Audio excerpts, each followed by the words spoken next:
Welcome into the Cam Strick podcast, episode number 205. Yeah. Presented by Hair Club. Yeah.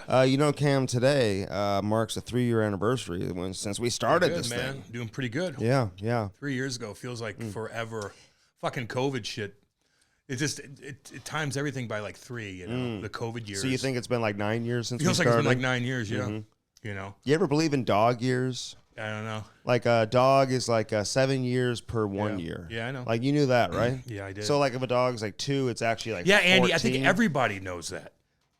I don't think so. That's why dogs lived about 8 to 10 years old. So my dog, Sierra, beautiful white German Shepherd.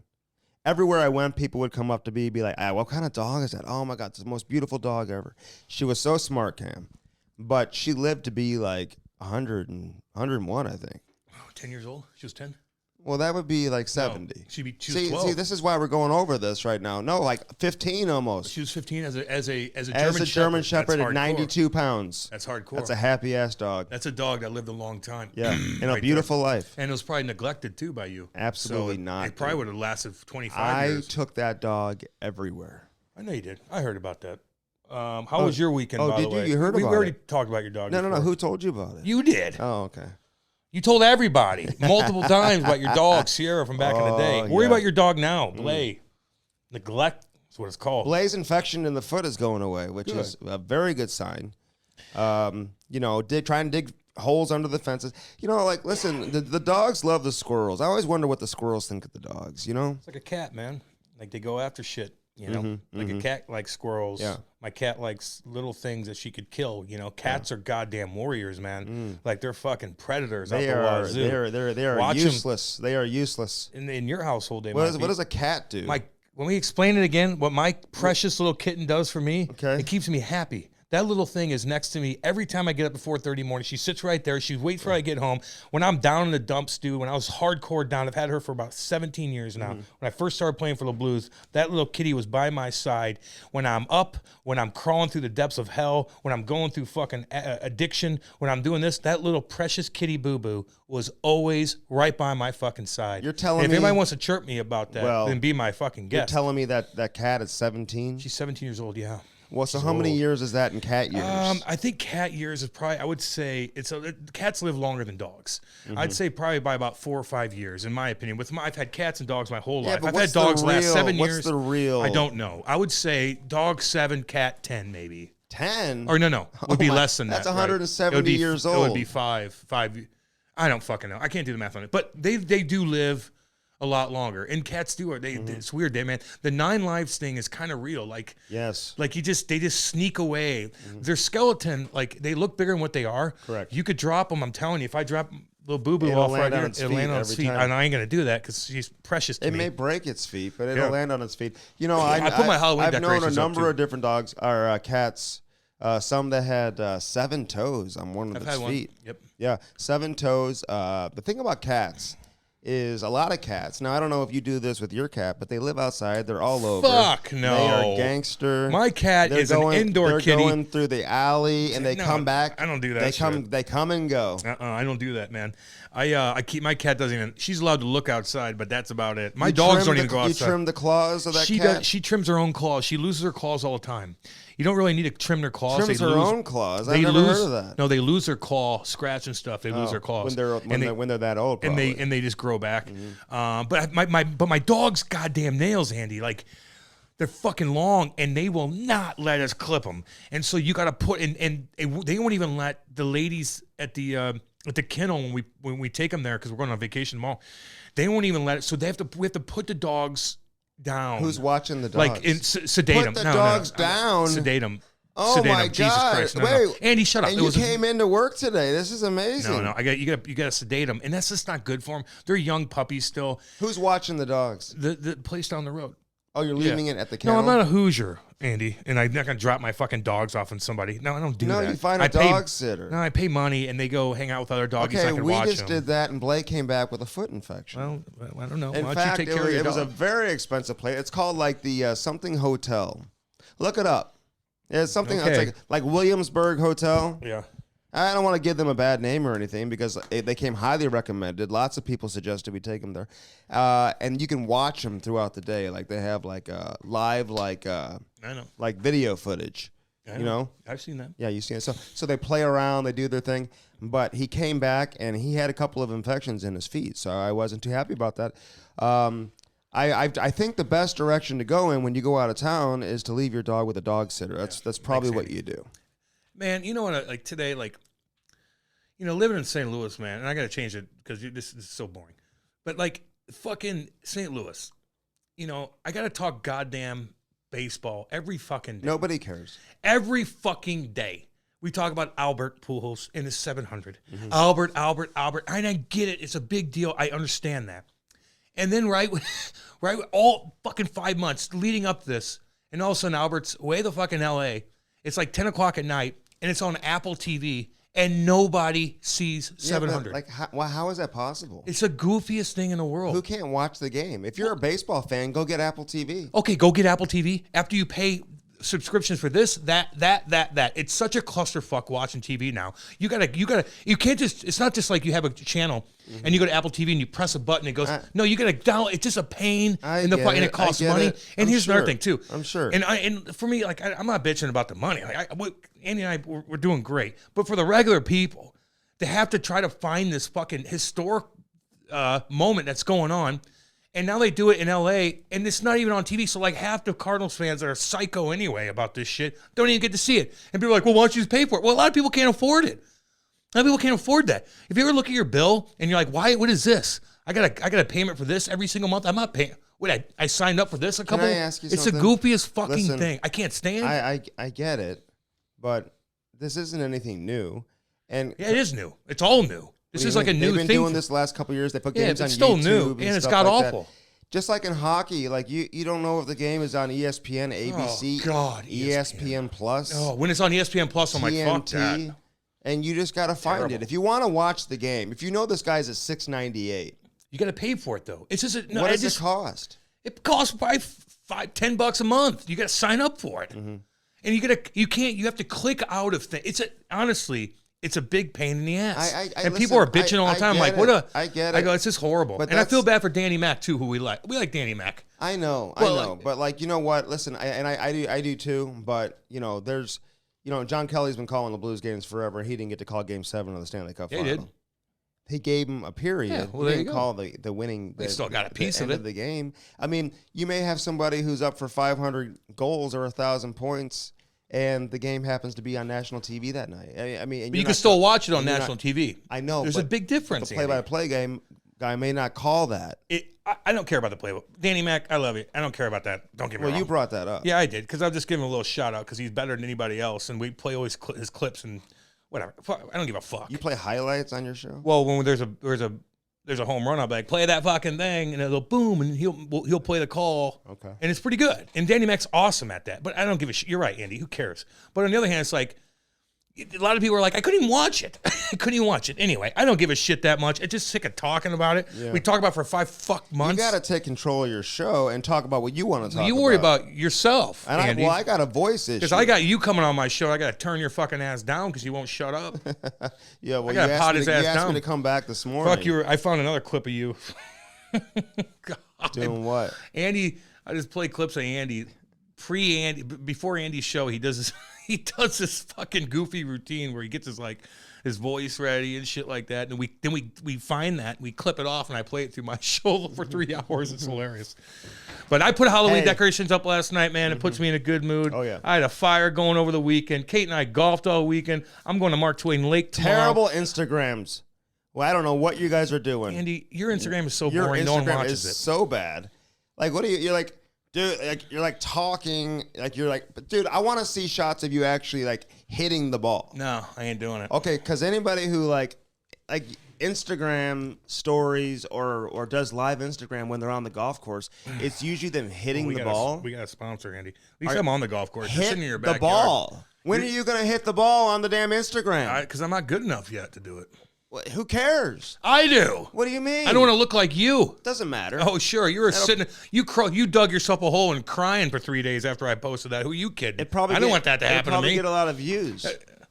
Yeah, no, I don't. I already get a lot of views, Andy. I don't need to do that. As much as you're golfing, you're telling me like you're not hitting the ball. Yeah, I'm hitting the ball pretty good. Dude, Just my swing's not as good. Then show it.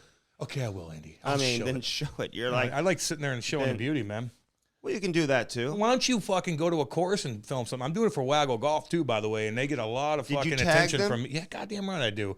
When Andy tags Waggle, they probably roll their eyes like, Jesus. Oh, they love you're in your backyard. You got fucking got your dog behind you sniffing your ass, and you're like, I'm on St. Louis Country. No, you're not.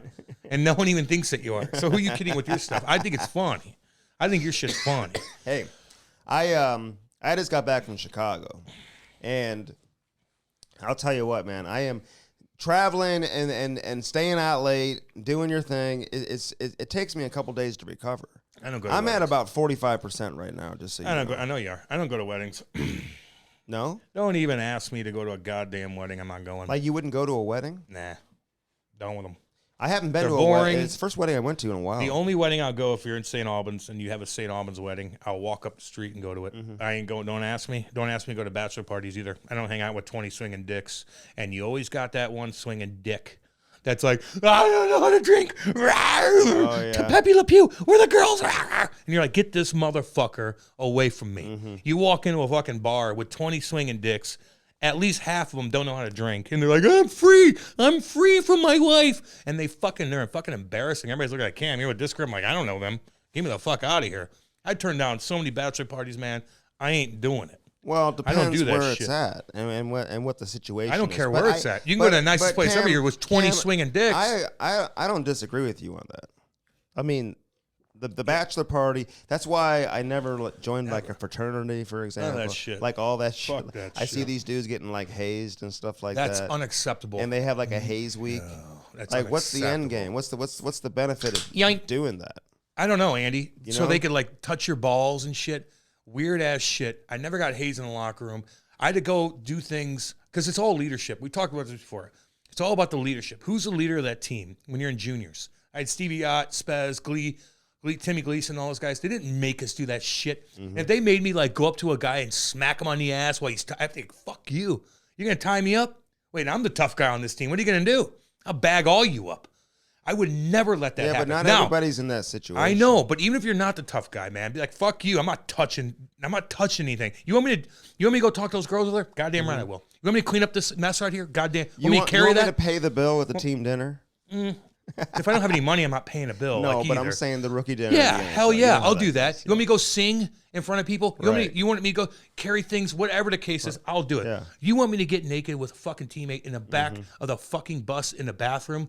Go fuck yourself. I'll fight the whole team. They may tape you up and throw you in the cold tub. Don't always say no. Say no to that. When I was playing football camp, they would. They probably tortured your little ass. They would do some of that stuff. Throw people in. And you're probably like, cool. I'm getting attention. Yay! They like me. I'm part of the team. Look, I'm getting hazed. Remember how I like protect myself with like a box cutter if somebody tried to break in the house? Yeah. Okay. Yeah, Andy.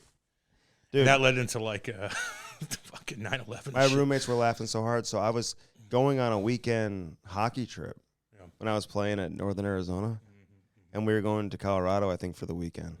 And I didn't really know any of the guys yet. It was my first year there, and I wasn't like hanging out with a lot. I don't know. I just had my own friends and stuff like that. But they wanted to cut my hair because I had long hair. So the rumor was they were going to cut my hair, while you're like shave my head. No. Like all the rookies, freshmen, whatever, they were going to shave their head. And I was like, dude, I'm either not going. No offense. They ain't shaving my fucking head. Or this isn't happening. You shave my head, I'm going to look like a neo-Nazi. Yeah. So I had to bring the box cutter with me just in case I needed to, That's just good. You just have to say no, man. What are they going to do? They're not going to Well, so no, it didn't happen. This hazing shit's so stupid. But I had long, very long hair at the time. Long dreadlocks. You probably look like Fabio. Yeah, I don't put it. Listen, all you parents out there, man, your kids getting hazed, man. You got to put your goddamn foot down on that. I'm telling all y'all. Well, the coaches got to put their foot down. Yeah, but sometimes the coaches can't see everything. Okay, they're just not always there. I know. Like some guys are they want that. They want to be able to have that hierarchy on you. Like I'm in control of you, and that's fine. If you want me to go clean up the sticks, you want me to go do this, that's fine. But you want me to do something weird and sexual? You want to know what groups have some of the most violent hazing? Who? Bands.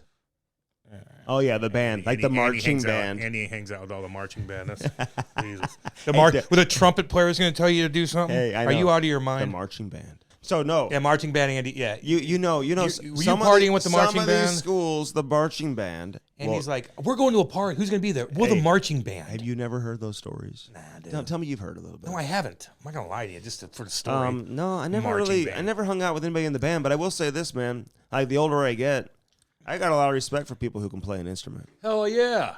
You know what something sexy is, dude, if you can do? You know what? You walk into a hotel lobby. I saw who did this. I played with a kid. I forgot his name. Handsome kid, probably from Sweden. I don't know. Forgot who he was. He was in and out. I forgot his name. My bad, homeboy. But handsome dude. We go to Boston, Santa Ritz.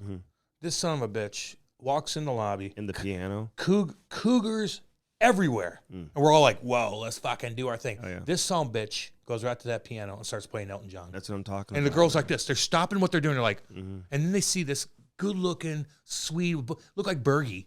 He's got this badass, and he's playing a piano, and they all know we're hockey players. He's got a cut over his eye. And the women are like, oh, my God. Yeah, I know. It's the sexiest goddamn thing I've got a friend of mine whose son will do that. He's like 12 years old. Okay, I wish I could play the piano. And we've been in like hotel lobbies where he did, all of a sudden, Let's go. You've got one person showing up, then two people. Before you know it, you got the whole hotel. All them cougars. Just looking. I'm like, this dude's going to have it made, man. Who's this young meat? I know. I'd like to get my kids playing an instrument. In fact, actually, my daughter last year, she played the flute. And the band teacher was just like her daddy. The band teacher was so into it that she hated it, and she wouldn't do it again. I mean, the flute's got to be like the one. I'd play the saxophone's badass, piano's badass, harmonica. If you can get on and be like just like fucking Steven Tyler, blah blah blah blah blah blah blah. Like that's kind of sick. I can't read the music. No, we all can't, Andy. So I could never. Actually, I played the trumpet when I was a kid, and the drums. And the violin. Yeah, you play the flute, dude. It's all good. No, I never played the flute. Badass. No. You would be a flute player. Well, dude, you know what? Like a Native American flute, I'd play that. Oh yeah, you're a nothing. I'd play the Native American flute. You know what that is? Nah, like a real like a recorder they call like it. Like out of like elk antlers or something. Yeah, that'd be cool. Yeah. I don't know if I'd play like that. And you're not playing anything. You're playing with yourself. What you're doing. Hey, well, how was Chicago? Did you have a good time? Your wife looked lovely. You both look good, man. Yeah. Friends look pretty cool. Like that seemed like a pretty cool wedding. It was a cool. That hotel wedding. looked badass. Oh, great hotel. Did you do anything cool? Well, I went to the wedding. You know what I'm saying? Yeah, so but did you think anything cool? Yeah, we went out afterwards. We went out afterwards. You didn't do shit. It's long. I could tell. It's a late. I could tell. You didn't do it. No, we did. We had fun, man. I had a great time. What'd you do? Like, the details. Like, usually in like details. We were at a wedding. Like the wedding goes to till like 11:30. Then we just went out to a bar. He actually rented out a bar till 3 a.m. That's kind of cool, man. Yeah, it was cool. Yeah. And it was like so everything open bar, everything open bar. Have you ever been to a wedding where it's like you got to? Have you ever been to one? Bar? Have you been to a cash bar wedding? Yeah, I know. And listen, have you? Were you like, what the fuck? I think so. Yeah, I don't know. I don't know if I've ever been. Were you like, I didn't bring cash? Like, fuck, No. I go, what? We gotta pay for this? I know. No, that's terrible. Fucking spend $300 at your wedding after I paid to go to your goddamn wedding? There's a lot of people that grind it out there. And I'd hate to like chirp people about it, but like if you don't got the money, not everybody can afford that. Well, then don't have a big wedding if you can't afford it. Right. Don't make people come to your wedding and then they have to pay to buy their own drinks. Get out of here with that. Yeah. Don't be cheap. Then have a cheap wedding like I did. Yeah. I didn't want to do all that. We were struggling at the time anyway, and I was going through weird. But like I had just my mom and dad, her mom and dad, our little nieces, and my brother and his girl at the time, and that's it. And we just it was the cutest, it was the best, it was cheap, and it was nice. Then we went on vacation, and then we got back, and the Blues won the Stanley Cup, and it all kind of came together. But we didn't spend any money. I didn't force people to come out. Like I just didn't do any of that. If I would have wanted to spend the money, I would have been decked out for everybody. They would have had all kinds of things. Just so all y'all know, if I'm gonna have a party, we're all partying. But I didn't want to do that in that particular moment. And so I didn't have the money at the time, and I just didn't want to do it. So all y'all out there, if you're going to have a wedding and you're forcing the issue, but you don't have coin, simplify shit. Don't make people, everybody here. And now they got to fucking pay cash to have fun at your wedding after they already paid to go to your goddamn wedding. I get the wedding thing. Like girls want that. But it's like when the kids are like, my whole life is prom. No, it's not.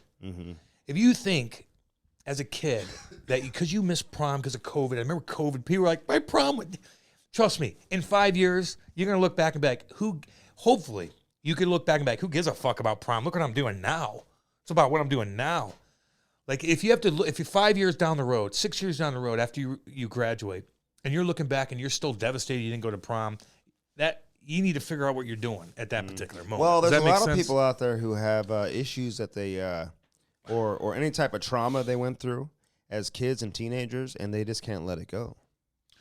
Well, yeah, their daddy fucking touched them. I'm no not shit. talking about that. Oh. I just mean like whether it was like they never felt acceptance at school, they never had a lot of friends. You'll get over that. Don't ever, all you parents too, if your kid's struggling to make friends in school and they're just not clicking like that at all, you're going to look back on it and be like, fucking, who cares? Like, I'm fucking a successful businessman. I got 2 houses.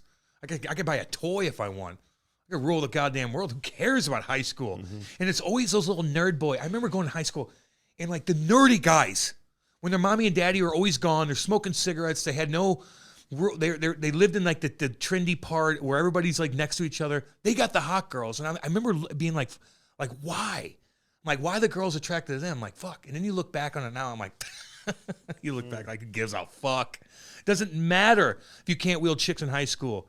So it matters what after high school and what you do, how successful you are. Because all the girls in high school are still confused. They're like, I like the rebel over there. It's going to be he doesn't care about school. He's a rebel. Okay, like him. Well, he better be a professional athlete. Or he better have a fucking construction business he's going to own, because the kid's going to be a dipshit. Mm-hmm. And you're not going to like him in about 5 years. Just so everybody knows. Some of those cool kids are like, hey, what do you... I'm telling you, these girls, when they get older, are going to be like, fuck that dude. Where's that cool cat that actually has his shit together and has a vision on life? I want that dude. Mm-hmm. But you can kind of understand it. Like the girls in high school, they don't want to hang out with the nerdy guy. I get it. But then they all of a sudden, it comes together and they start thinking into the future. They start when thinking. They get older. And they're like, okay, what do I want for myself? You know what I'm saying? Yeah. So then they start thinking on their own. And that'll never really change, man. You know? I know. I'm just letting you guys know, if your kid's going through a weird time in high school, he wants to talk to girls, he doesn't have confidence, you'll build your confidence. And once you do, you're going to look back at all that, and you're going to laugh at it. You know what I would do did in high school to get the girls back in the day? Oh, what, Andy? Jesus. What? I probably scored 2 and 1. Probably had two goals and an assist. Probably the night before with all the girls on they're in the stands, Cam. They're just watching with the signs in the stands. There he is. Look there's Andy. Mm-hmm. Look. No, they weren't. It's all good, man. Maybe take a tripping penalty. It just doesn't matter. Take my helmet off in the box. It doesn't matter until you get older. And a 2-point conversion one time. I bet you did, dude. I bet you're a hell of an athlete. A hell of an athlete. Hey, I will say this though, man. Like you go to these big ass cities, and listen, I don't mind being in the big city. But like I'll say this, man, in this country, the big cities are turning into shit. Have you ever noticed that? Yeah, Andy, I'm on top of crime. Like they smell bad. Listen, Chicago. They're not enforcing. Chicago's crime. A beautiful city, dude. They're letting these guys go with goddamn gun crimes. I've loved Chicago for a long time. Okay, I've always loved going to Chicago. We were in a great spot, and like the bar we went to was in a really good spot too. But like we started walking. And there was a like a subway station, you know, like they're all over. It's not like you're in the hood or anything. It's more like the L. The L, yeah. Yeah, the elevated sub. Dude, there's like a brawl going on, like all these kids, and there's like no police to be found. Well, there you go. Funny how that works. Police. Funny how that works. Anywhere. Mayor Lightfoot, Beetlejuice. Is that his name in Chicago? His. Mayor Lightfoot. His. What do you mean? Is it a her? I think so. In Chicago? Look her up. Look it up. Because I really don't know who that is. She looks like Beetlejuice. Oh. And she thinks she has the biggest dick in the league. She actually quoted saying that. She doesn't. These kids. She's quoted saying that. She's got the biggest dick. Yes. She goes, I'm the big dick around here. Oh wow. Yeah. Anyway. Was that she lets criminals go. Was that during the Smollett stuff? It was maybe a year ago. I don't know. Jesse Smollett. What a joke he is. But anyway, this Lightfoot chick, she letting guys out with gun crime. Oh, really? Gun crime. If you have illegal gun, and you commit a crime with it, fucking 10 years, automatic should be. Automatic. Repeat offenders. 15-year-old kids, 16-year-old kids, they're fucking killing people with guns, getting pulled over with stolen guns. Like, you got to put these guys down. These kids are getting let out so easy. It's chaos. There's not enough police. If you're ever going to take over anywhere in any city, the number one thing you need to have is abundance of police. That's how you start. You can control the fucking crime, and you go from there. That's it. What if people don't want to be police? Well, that's a different nowadays. story. Well, you got to pay them. You got to pay them more. You got to incentivize. Would you pay teachers more or police more? Well, I'd pay them both more, actually, Andy. You know, depends. Like, you know, just like Norm Macdonald said, teachers are real heroes. Fucking students are. What grade do you teach, honey? He's doing stand-up. She's like, I teach grade 10. He's like, oh, so I need to have a grade 11 to do what you do? Yeah. Or your fucking teachers are heroes. No, it's the students. The students are the heroes. Anyway, no, we love the teachers. My wife, her mom was a teacher and taught hardcore class. Really? Yes. Like the class I'd probably be in, you know? What's the hardcore class? The dipshits that you can't control. And she was fucking badass. She had to deal with that. Fuck yeah, she needs to get paid more. All teachers need to get paid more. Don't get me wrong. Now, the college professors, go fuck yourself. Yeah. But high school and all that shit, middle school, especially in North County, in North City, and those hardcore, goddamn right. But police need it more too. 100%. And you need more police in schools, in my opinion. Oh, yeah. Fuck yeah. We had police in our school. Fuck yeah, and we loved it. We were although scared. one of them was in a relationship with one of the students, got caught. That's a problem. Remember I told you about that? That's a problem. I mean, and I actually did like a ride-along with him one time. He was all messed up. But he started dating one of the students. He got caught. Yeah, I've seen that too, actually, Andy. But look, again, I remember being in high school and middle school and seeing our police officer, our school, and she was the sweetest woman ever. And she used loaded guns, and people are like, I don't want my kids seeing a police with armed in our school. Like, fuck you. You think we're scared of that? We're like, no, she's right here. Like, anybody want to go down, she's going to put her down. You think teachers should be armed in the classroom? No, I don't. I don't think teachers should be armed. Because, some people do, right? Yeah, it depends on what you, like, are you ex-military and you're doing teach? Like, do you know about guns? You have to go through training? You may get that crazy-ass student because, you get a couple crazy students, too. No shit. Who, I don't want that student having access to that gun, too. I look at it more like, does the teacher know how to fucking use it? Okay. That would be... Okay, that's my number one. That's a fair question, for sure. Is that a question? That was a statement. Well, they got to make sure they know how to use it. Son. But I think a concern for a lot of people also is just the fact that you got these crazy-ass students. Man. Yeah, well, they can bring a gun in anyway. So it's like, if they want to commit a crime, they're not just going to be like, I'm going to wait till and grab a gun. Like, you could probably get a gun anywhere. Your dad's probably got a gun. It's up to the parents to hide the goddamn gun. Do I want all the teachers that are armed? No. But I want 4 or 5 police officers in there, maybe a couple ex-military that work 6-hour shifts in the school. That work in the school. Like, hey, say hey to everybody. Like, I'm here for you. If anything goes down, I'm here. And like engage with the students. I think that's fair and I think that's healthy. But to have every dipshit teacher, no offense, teachers, but a lot of you don't know how to fucking use a gun, and they have a gun. Yeah. So it's a fine line, Andy. I get what you're saying. Yeah. But the only way to stop a guy with a gun, unfortunately, is someone with a gun. Yeah, I will say this, man. I saw crazy. Or a box knife, like you have. And all serious. Well, hey, listen, a box cutter. A box cutter, scissors, a hockey stick. You couldn't kill me for life depending on it with a box cutter. I might. Me and you in this room right now, Andy. With a box cutter? If you had a box cutter, I'll kill you. Oh God! I'd kill you in 2 seconds. What are you gonna kill me with? My bare hands. Oh.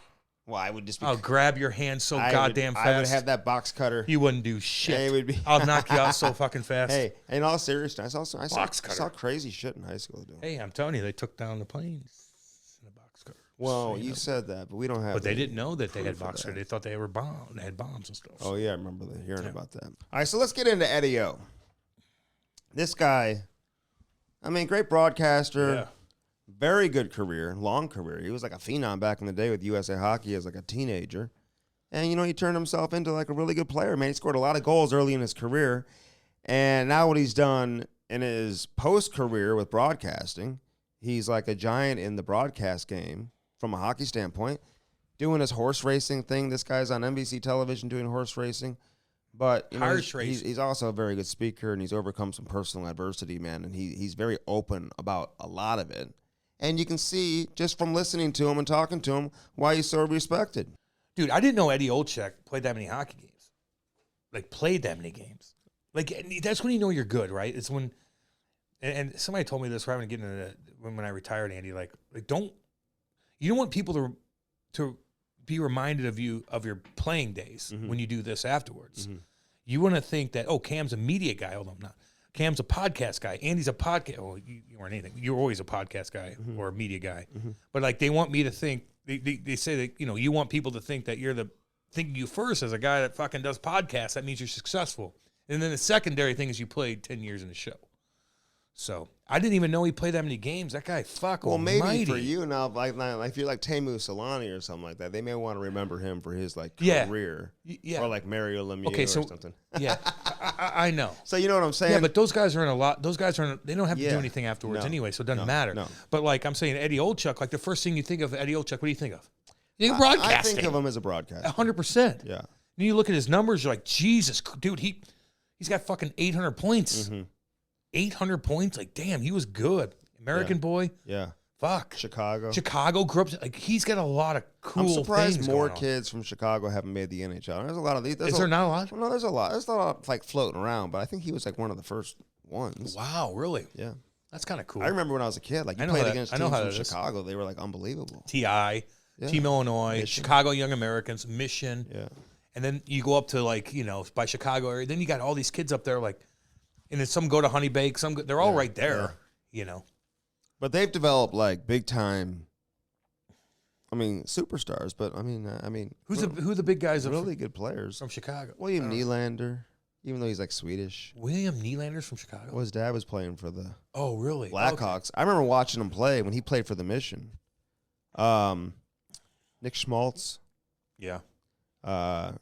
Dvorak, Christian Dvorak. Christian Dvorak did? That was a line, dude. They had Nylander, Dvorak, and Schmaltz Oh, God. were a line On playing Mission? U16 for the Mission. Oh, Jesus. Going up against Al MacKinnon' son, Ryan. Probably got 200 And points. Ryan was like one of the best players. Maybe even the best player on the ice. We just saw back him then. over last weekend. Yeah. Big Ryan. He's Yeah. going to Russia. I know. Would you go to Russia?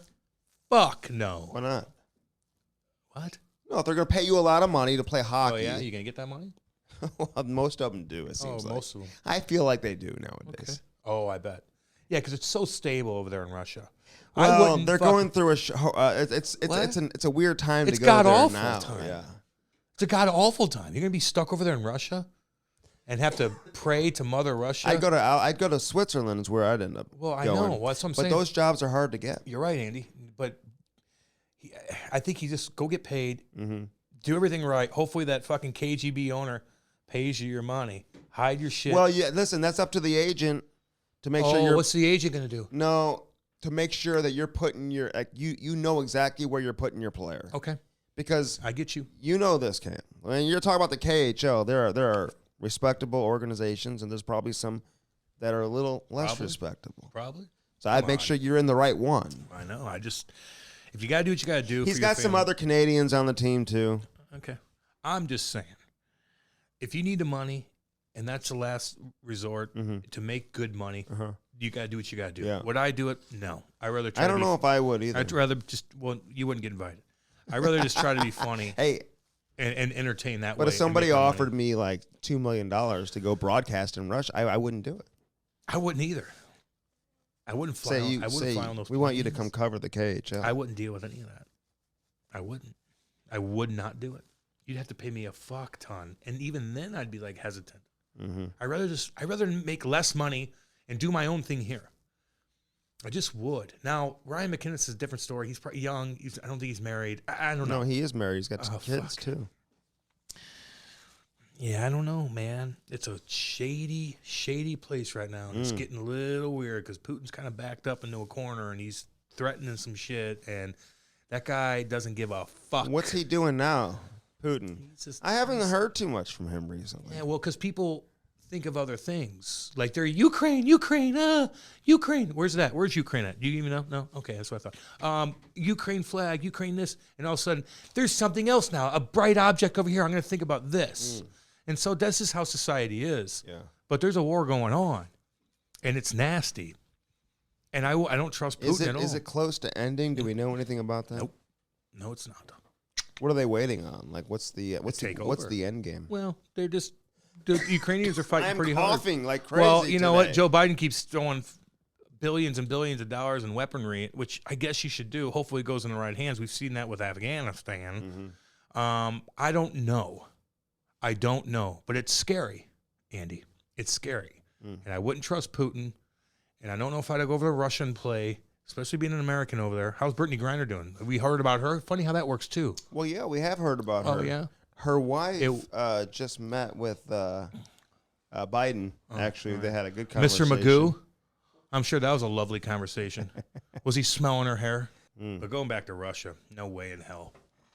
No way. China? Fuck no.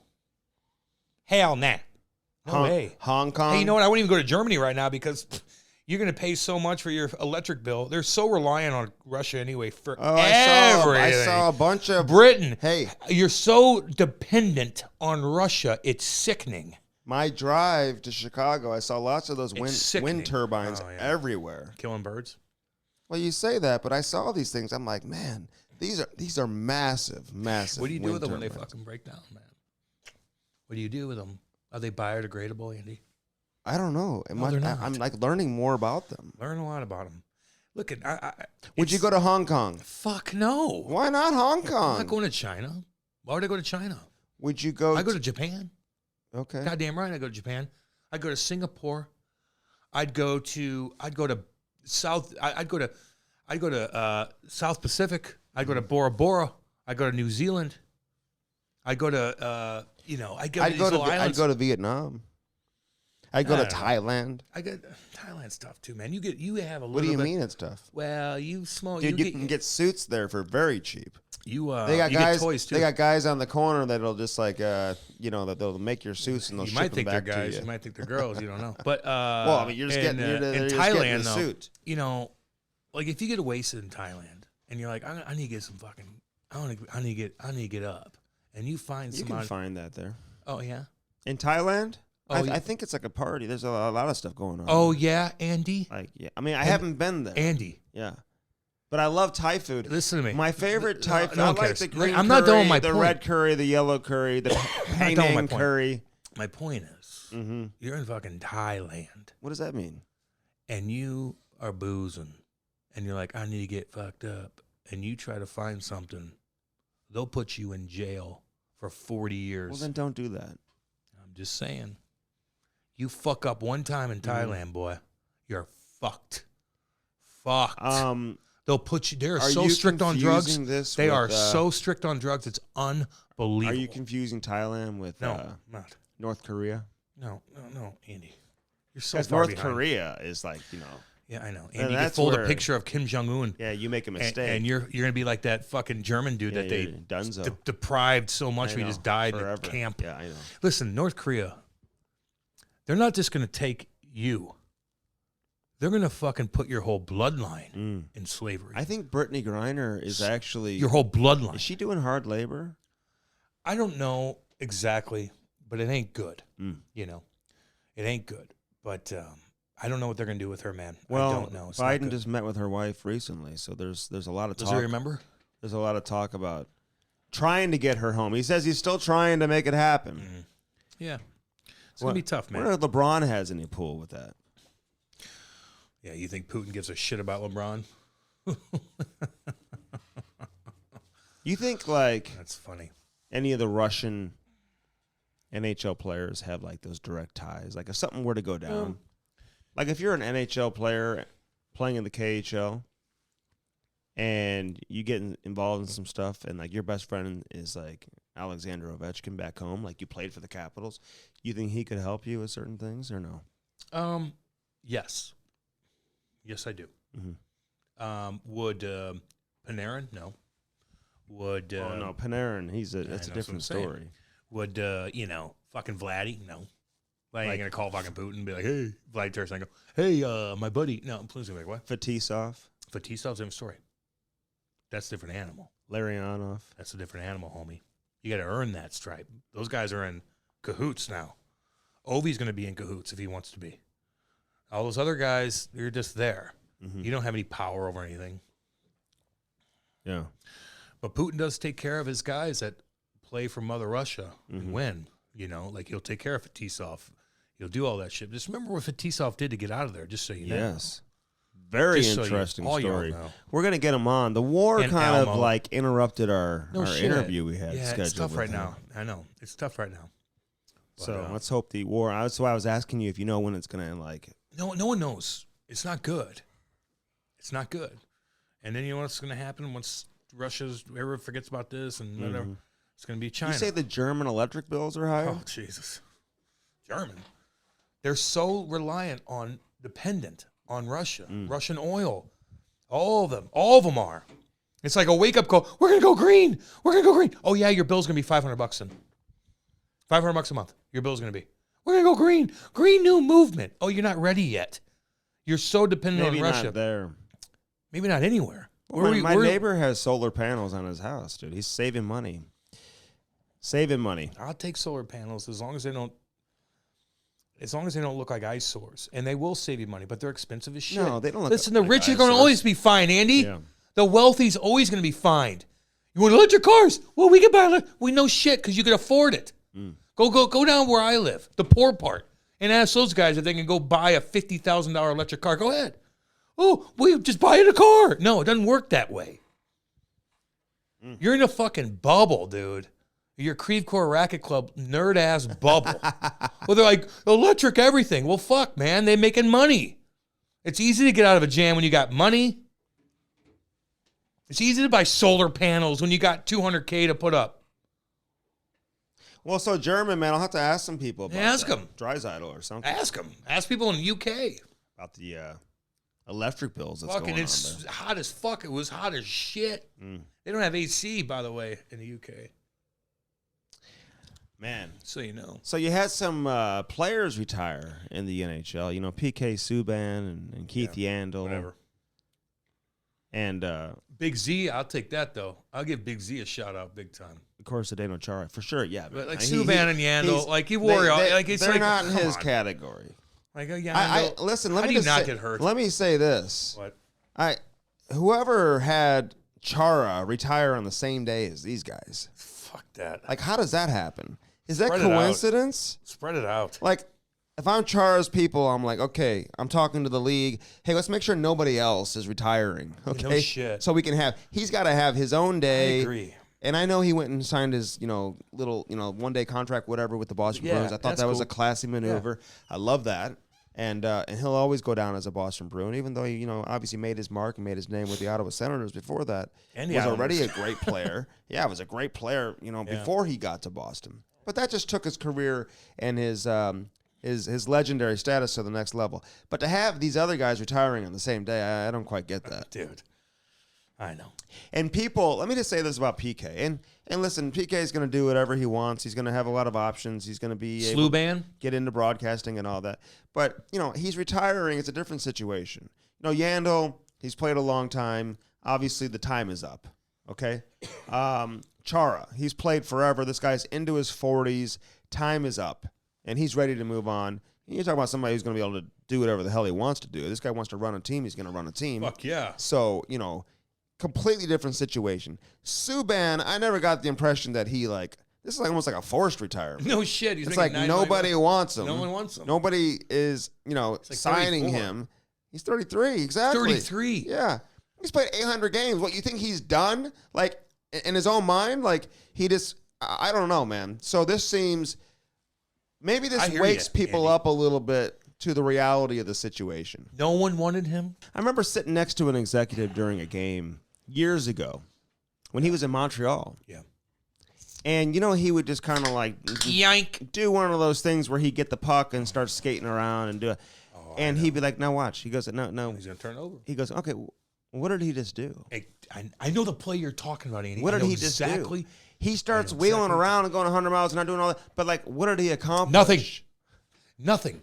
He comes out and he spins back around. Now you have to regroup. As a forward, when you have a guy like that that's playing defense that comes out in, you know what I'm talking about, even in alumni skates, you're like, fuck off. Pass a guy, and you spin off, and you're like, I'm doing things. And all of a sudden you come up, and you don't even get the puck in the zone. Everybody's just waiting for you. It looked cute, but you did nothing. You did nothing. I don't want to chirp Subban. It just, Who cares? I was never a huge fan. He'll be all right. He's going to have a great career as a broadcaster and all that. As a model. And I think early in his career, he was a very good player. I remember watching him. He rocked a couple cats. He hardcore. did. And I remember Brad watching. Marchand? Yeah. I remember watching him play in the Memorial Cup, I believe. He was playing for Belleville. I'm like, wow, this dude's good. World Juniors, all of that. And listen, Keith Yandle, listen, he had a long career, and for what he accomplished to play 1,000 straight games or whatever. I mean, hey, He got lucky. He was very good offensively for a number of years. I remember watching him, obviously, just like everybody else, when he was, with the old Phoenix Coyotes. He's putting up points and doing his thing, man. He's a good player. He was. He's a damn good player. He was. I just think when you play that many games in a row, and we ask you how you did it, and you're like, well, I worked hard. No, you didn't. You got motherfucking lucky. Oh, yeah. And that's it. I think anybody. And that's it. Who we just have Cogliano admitted that. Yes. Cogliano, well, no. You got lucky. Yeah. You got lucky. Jay Bowmeister would probably admit that. You got lucky. It doesn't matter how much. Then eventually it catches up with you, and you start suffering injuries. But you got lucky. That puck that just missed your pinky, that exploded. That puck that hit your toe, but it didn't break it too much. You got lucky. Right. Now, and you know this, Cam, there are some dudes, man, that just have that warrior mentality that'll play with the broken toe. Doesn't matter. We all played with injuries, dude. Everybody does. You could be, the best athlete in the world. Don't even look at booze. You're just the best athlete. But you take a puck off that pinky. It's over. That's luck. That's all it is. You get tripped up in the board, your AC joint. It's luck. Phil Kessel. You could help it out. Kessel's got that streak going now, right? Do you think he works his ass off? Isn't that funny how that works? Think about that for a second. So you want to put that in a category I worked so hard and I'm a machine. I do the right thing, protein, blah, blah, blah, blah, blah. Look at Phil Kessel. He got lucky. He played that one shift, and then the Coyotes, they stepped up and they got him a private plane in Detroit. That was goofy. Just so he could keep that streak alive and then make the birth of his daughter. Then don't give him the game if you're gonna do that. That's like toying with. It's cheap in it. It's cheap in it. You're toying with the record. It just tells me the Coyotes were like, we don't care if we win or lose or whatever. We'll play down. Don't worry, we know. We know. We'll let him keep his record intact. How's that building looking? And then we're gonna pay for the flight for him to fly private back to. How's that building looking down there? Arizona. Hey, shit, they better pack that in 15 times over to pay for that goddamn flight. I heard an interview with one of their players the other day talking about how excited they are. Because they're going to pack the house. We're going to pack the house. I can't wait to play like I'm in college again. So awesome. Yeah, sure. Jesus Christ. It might be fun. I told you, man, it's going to be a destination for a lot of road teams. Get out of here. They'll be excited about that. Yeah, I'll be excited. It's a joke. We'll be laughing about it. MacKinnon got paid. And he's the highest paid player now until Austin Matthews. It is. And Matthews will be able to. Toronto, what are you guys doing up there? He'll be able to name his price. What are you doing that up there? GM there, man, he's not getting that contract extension. No shit. And we'll see how this plays out, man. We'll see how it plays out. Toronto may need a new voice upstairs. You know who Kyle Dubas reminds me of? Eli Drinkowitz. Oh, the Mizzou football head coach? Dundee kind of just so hyped up, look, I'm doing things. No, you're not. He's not doing anything. You're not doing shit. He doesn't remind me of Drinkwitz, but I mean, that's funny that you said that. I'm sorry. And Eli Drinkwitz, by the way, was a head coach of Mizzou, which is you watched that game Saturday. I actually watched the whole game. It's so funny. It's unbelievable. It's a parody. It's this can't happen. I know. They did. I was dying laughing. I can't stop laughing. I know. And everybody in this town, not everybody, but the Mizzou crazies are well, Mizzou's going to be good. No, they're not. I know. Every year they say that. No, they're not. Every year. It's funny. So anyway, sorry, I didn't mean to be so negative. I love all you guys out there. We love you. It's a big year too. For Doobie. And I'll give ownership there in MLSE and all that stuff in Toronto, man. They're like, hey, you know what? We're not giving you an extension. Fuck right you. Now. Okay. Do something. You got to go win a series. Thank you. Be tough. Do something. Be different. Yeah. You're losing the same way every fuck time. Yeah. You keep signing guys. There needs to be something. You got to find something. You got to change something up. You got to have a fuck you. I'm going to stick the knife through your fucking head attitude. Yeah. God, I love the Toronto fans like I do. They used to hate me. I love them now. We got a good relationship going, Andy. I feel bad for him. It was obviously important for MacKinnon to be the highest paid guy. Hell yes. So he got a little more money than Connor McDavid. Who's gonna make more? Who's gonna make more, Andy? Cale Makar or fucking from Toronto, Austin. Well, Makar just signed that extension. Oh, what did he? Yeah. What's he got left? 6-7 years. Oh, never mind. That was a stupid question. I'm not even going to tell you to edit that out. I'll be stupid on that. But it's a great deal. What is it? 7.5? Whatever it's at. What's he making? What'd you make it? 9. Oh, 9. Okay. Well, it's better than 12. Yeah. Better than 12. Matthews will be in position to get whatever he wants, and he should. We'll see what he gets. Or he'll 12.8. We'll see what he gets. You know, some of these guys, like I don't mind the MacKinnon situation because he's a free agent, whatever. It's just like the Ottawa one where they and people try to chirp me for that because they paid Tim Stützle more than I always talk about that too. Than Brady Tkachuk. It's not because it's like Brady. It's just I don't know why an organization would feel like they have to do that and why he's got to be the highest paid guy. Okay, I got to ask you something. That's like the little syndrome. No shit, little man syndrome. I'm better than him. Yeah, no, fuck you. Yeah. No. Brady's a man. Mm-hmm. How about you respect him? And you guys, I don't know. Actually, it's not his fault because his agent, Stützle's agent's doing it. But how about the ownership group? Be like, go fuck yourself. Yeah, I know. Let me ask you something. People were chirping you a little bit. Yeah. Daryl Sutter. Yeah. Sutsy comes out and he chirps Matthew. Yeah. He's like, well, Toffoli's a winner. Yeah, no, I'm glad you brought that up. I don't. That wasn't the question. The question was like, well, the question was, Tyler Toffoli and Matthew Tkachuk, are there any similarities in terms of their style of play, how they play as hockey players? And he said, no, one guy's had deep playoff runs and has won 2 Stanley Cups. That's just a pure shot, right? You're trying to take a shot. So that's what it is. Doesn't offend me. All I'm saying is that's a coach who's purely trying to take a shot. Yeah. To me, listen, I like Daryl. There's a lot of stuff that I like about him. Yeah. Like I find him entertaining, but farm boy.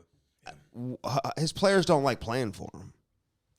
And they didn't. The guys we've had on who played for those teams with the LA Kings, they locked his ass out of the room. I know. You got Tkachuk, Johnny Gaudreau, man. These guys are leaving too. I know Calgary's part of it, but they didn't love the situation of playing with Daryl Sutter either.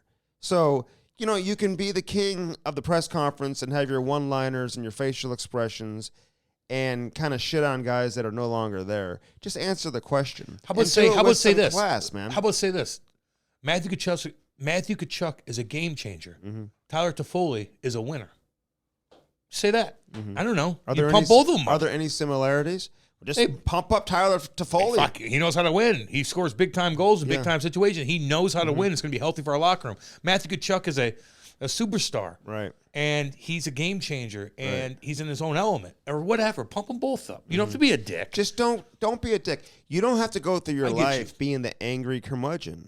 Curmudgeon, yeah. Don't be that way. I get you, Andy. I agree with you. And so that's I'll all. stick up for you on that. That's all I'm saying. It's. Oh, they're chirping. I read the comments. Oh yeah. Well, why don't you fucking blow the Tkachuk? Yeah, exactly, and that's fine. But listen, we're not making any money off of Walt. No, we're not making money off of nothing to do with anything. We like them. We love their family. But in this situation, I agree with Andy, which I always like to not agree with him so I could chirp him. But in this situation, no.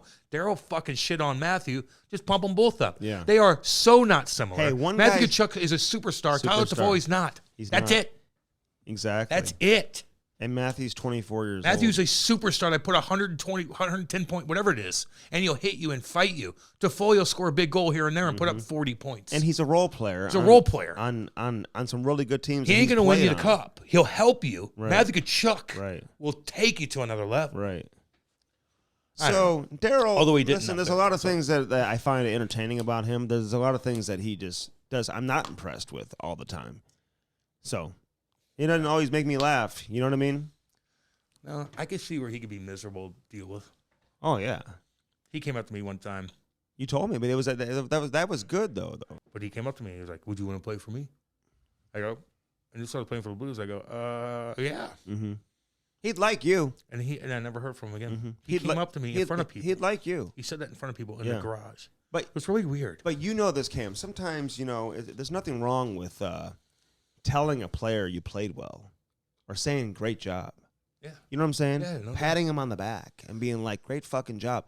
There's nothing wrong with being like, having some like humanity. Yeah, and, like, hey, you're right. You're right. Yeah. Just touch my back when I walk by you on the bus. Just say, good job. Right. That's it. Just like Lou would do. Like, Lou would never be like, good job, Danny. I'm like, oh, God, yes. Yes. But if he ignored you, I'd be like, oh, fuck. Oh, God. And I just keep walking like, oh, no. Oh, God. So there's like a. Was Brent Sutter like that? Did you play for him? Yeah, he was hardcore, man. He was hardcore. I remember, because I was hurt that whole year, so I didn't really get to. And he was good to me. He laughed at my stuff. Like, it was all good. But I wasn't in a position to have anything. But I remember him calling me in the summer. He's like, hey, camera. This Daryl Sutter or Brent Sutter just touched. I go, hey, coach, how you doing, coach? Stop calling me fucking coach. I'm like, oh.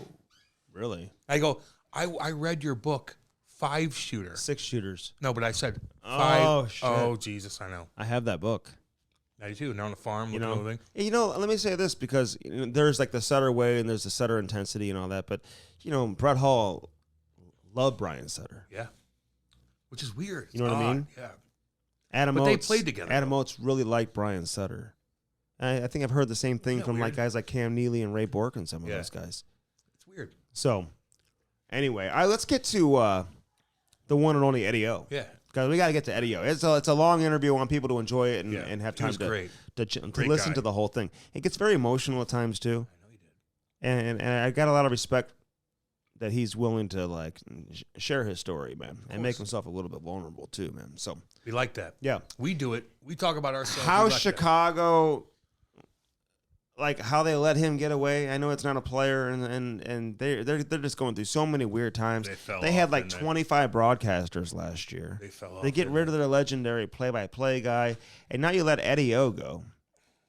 You know? I know. Who are you going to call now when you need someone to go MC a big charity event? What are you going to do now? I don't know.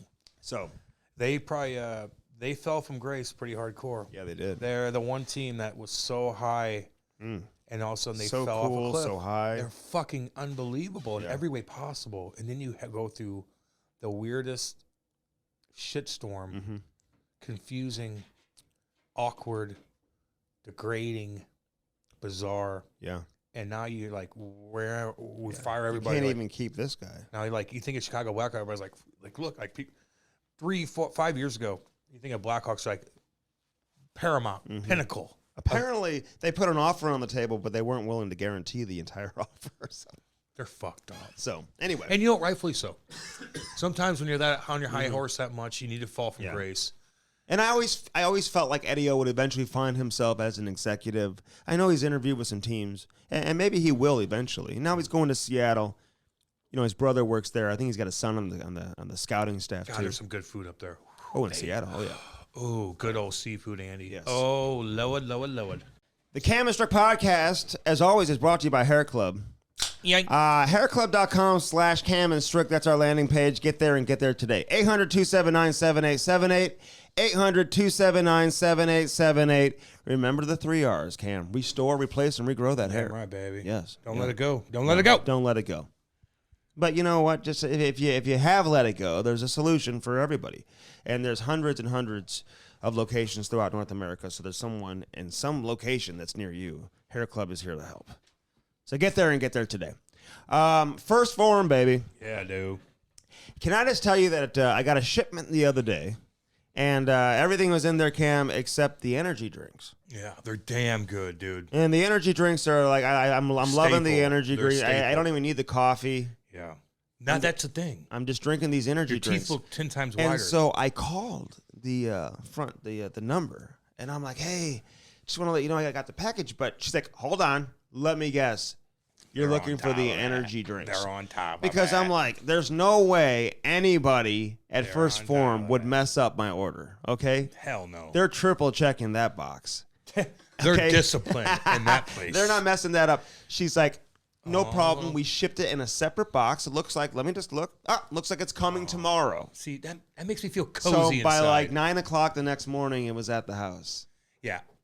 I take the fish oil. Mm-hmm.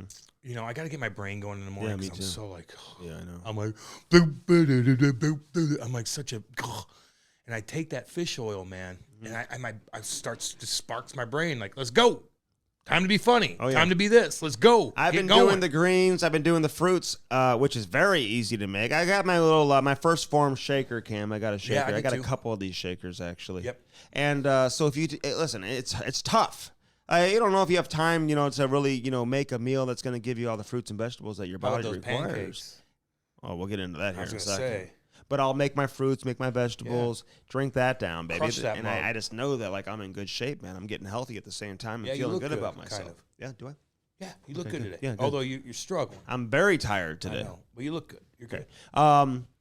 The pancakes, dude, they've got these cake cups, which my kids absolutely love. They have 3 different flavors, I believe. They've got the pancake flavored. They've got chocolate chip pancakes. Yeah. Is that you like chocolate chip pancakes? Yeah, I mean, I like. And they got blueberry muffin. I'm not a child. Blueberry muffin. I'll take that. And it's like you make it. It's ready in like 1 minute. I know. It's easy. So, dude, they got just go look at their protein shit. too, packed with protein. So, first form, dude, tell them about the business. Like, people think, okay, it's like a supplement company. No, it's not. It's a business. Go to that place. It's discipline.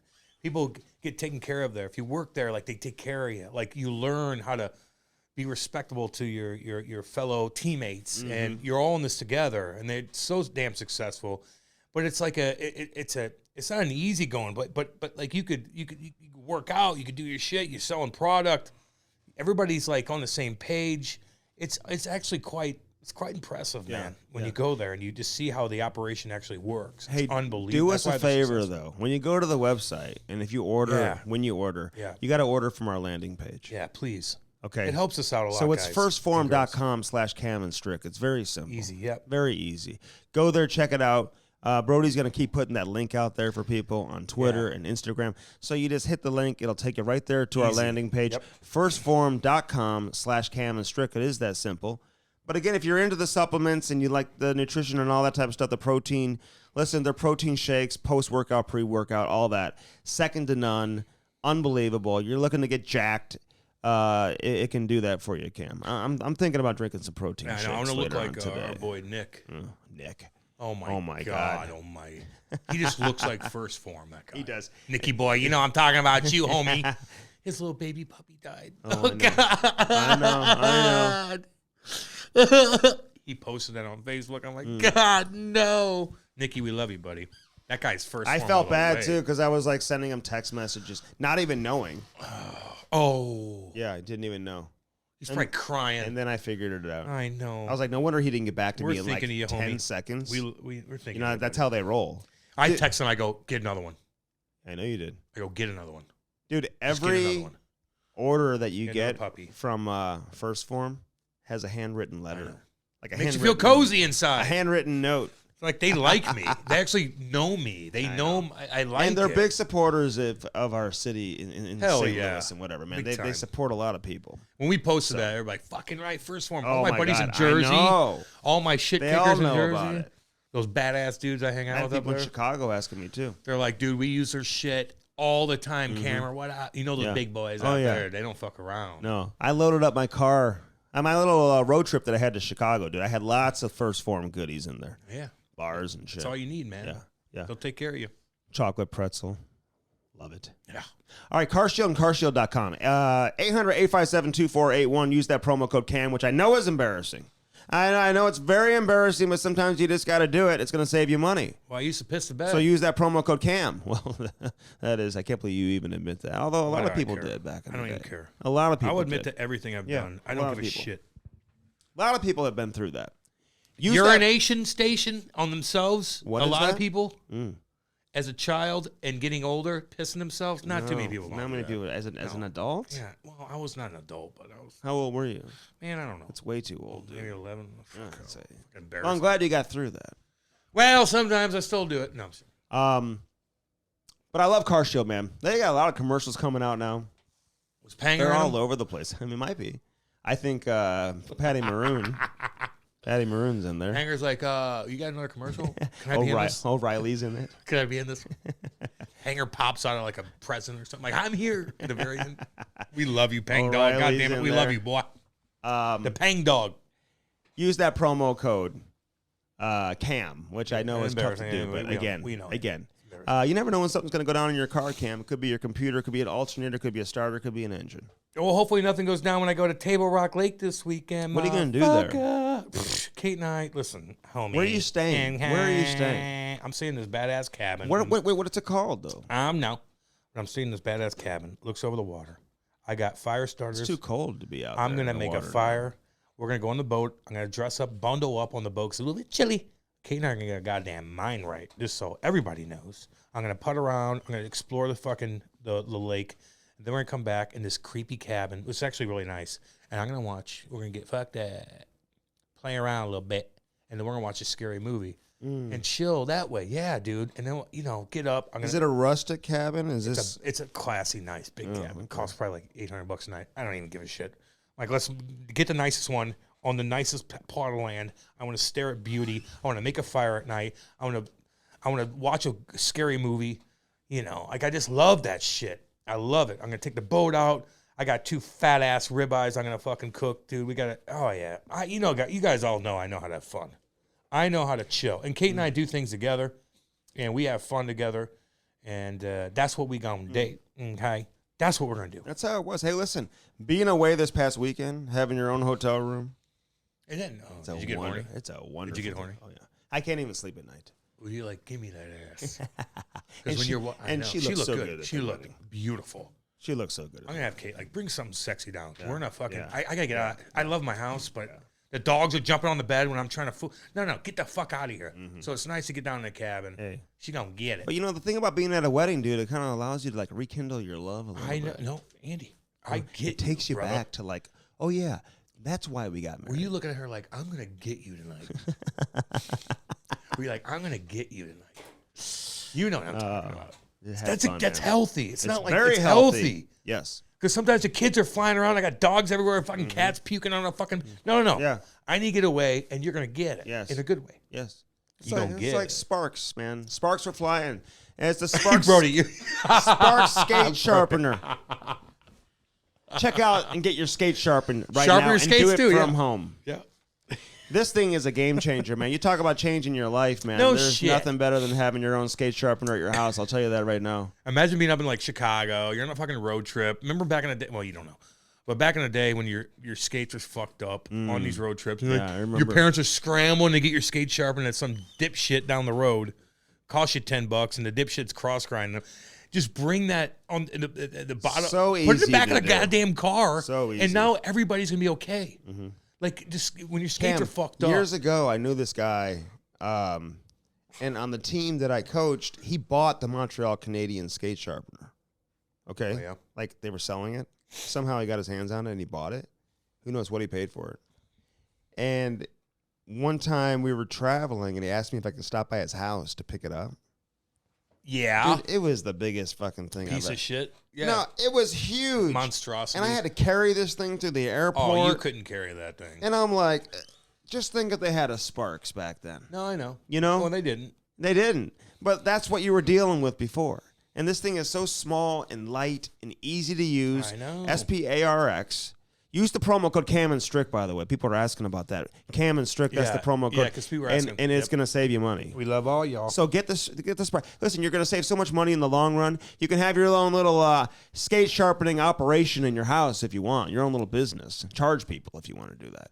But regardless, you'll never have to just rush out to go to the hockey shop or get to the rink early. Just do it from your house. With a 13-year-old kid like, what? 3'8"? Yeah. Okay, cool. Oh, yeah. Yeah. Okay. Like waking up. Yeah, the kid's sleeping behind the counter. That's you sharpening your skate. Yeah, he looks like you. You got a big game coming up. Yeah, shit. I'm putting a lot of faith in that Well, kid. there's a lot of money involved. Yeah, and your kid needs to have fucking edges. Yes. It's like a nightmare not having edges, dude. You could be Wayne Gretzky in his prime, and you don't have edges. You're done. You're fucking Andy. It's over. You look like Andy out there. It's over. It's not good. Sparks, baby. SPARX. You probably looked a little more How do you jacked. spell it? SPRAX. Andy, Come on. quit doing that to Spell me. Sparks. Sparks. SPRAX, motherfucker. SPARX. Oh, God damn it. I got a 9th grade education. SPARX, baby. All right, you can take some Waggle golf stuff down there or no? I mean, probably not. Dude. I know that's a sponsor. Are you not golfing? I golf every goddamn day. And you chirp me for being on the course with my wife, which like Terrible videos. Not too many people are like, "Oh God, look at Cam on this Like, lovely golf course." Can we see you take a shot? No, you can't. I only do it with you. And post it on We Twitter. will be golfing very soon, actually. Well, somebody thinks it's this week, and that's I'm not like, my deal. well, That's not my deal. Well, whose deal is I it? don't know. Somebody, you set something else up. I have Oh no idea. no, they said it was from the Cam Strick. Okay, well, they're It's gonna, not. It's not going to happen this week. Well, because if Although I'm the not weather there, is there's a perfect for problem. it. Yeah, I you know. know, they're like, "Oh, I cool, I'm with Andy. Actually, This I'll is take fun." them. I'll take them out. They're like, "Oh, I won this contest. Where's Cam? Oh, he's out of town. No, Oh, I'll take them out. oh, I'm golfing with Andy. No problem at all, actually. This is fun. Describe the waggle golf. Man, I wear that shit. I'll wear that anywhere. I'm not gonna take it to Mark Twain Lake because I'm getting down and dirty down there, baby. I don't need to look good. But when I go on St. Albans golf course, I might not film me hitting bells, but I look goddamn sexy, and that's all that matters. That's all that matters. I look good, baby. Damn good. Waggle golf. Check them out. GetYourWaggleOn.com. That's the website. They have unbelievable selection. All these NHL players are going to start wearing it too. Oh yeah, you guys. They got the quit. Hey, can you? Hey, everybody Hey, at Waggle. the I love all hoodies, you. The quarter zips, the hoodies. Don't send Andy the stuff. He doesn't even golf. Like he's sitting in Oh his my backyard, God. his dog sniffing his ass, and then he's got his glasses on, his wife's glasses, by the way.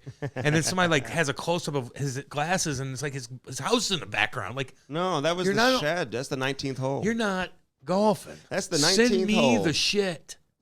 Why do you have it? I look good. You're in not it. getting anything out of that. And I Give it to I me. keep the tag on so everyone knows. Oh, that's sick. Everyone knows. Just like a hat. Like you keep it. Remember the Key and Oh, yeah. Peele Oh, yeah. one? Back in the day. Where you have to put like a Waggle golf, baby. Get it and get it today. And find that selection and send us a picture of it. We'll post that shit.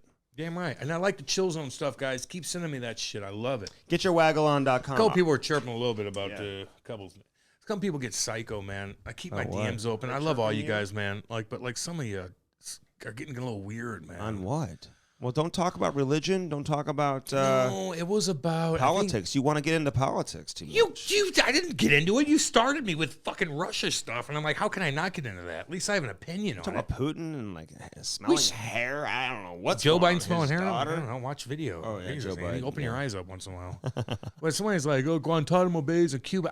I know. I can't like Oh detail. no, you messed that up. Well, not really. I didn't know. I forgot I was. You in, said Florida. no. I said you look at southern Florida, and it's about 40 miles south of southern Florida and Long Island, but it's part of Cuba, which I'm still kind of correct, which is probably 100 miles. But like, it's like a little area in Cuba. Okay. He's trying to correct me, but the whole thing was about like Craig Matavis, and they're like, "What?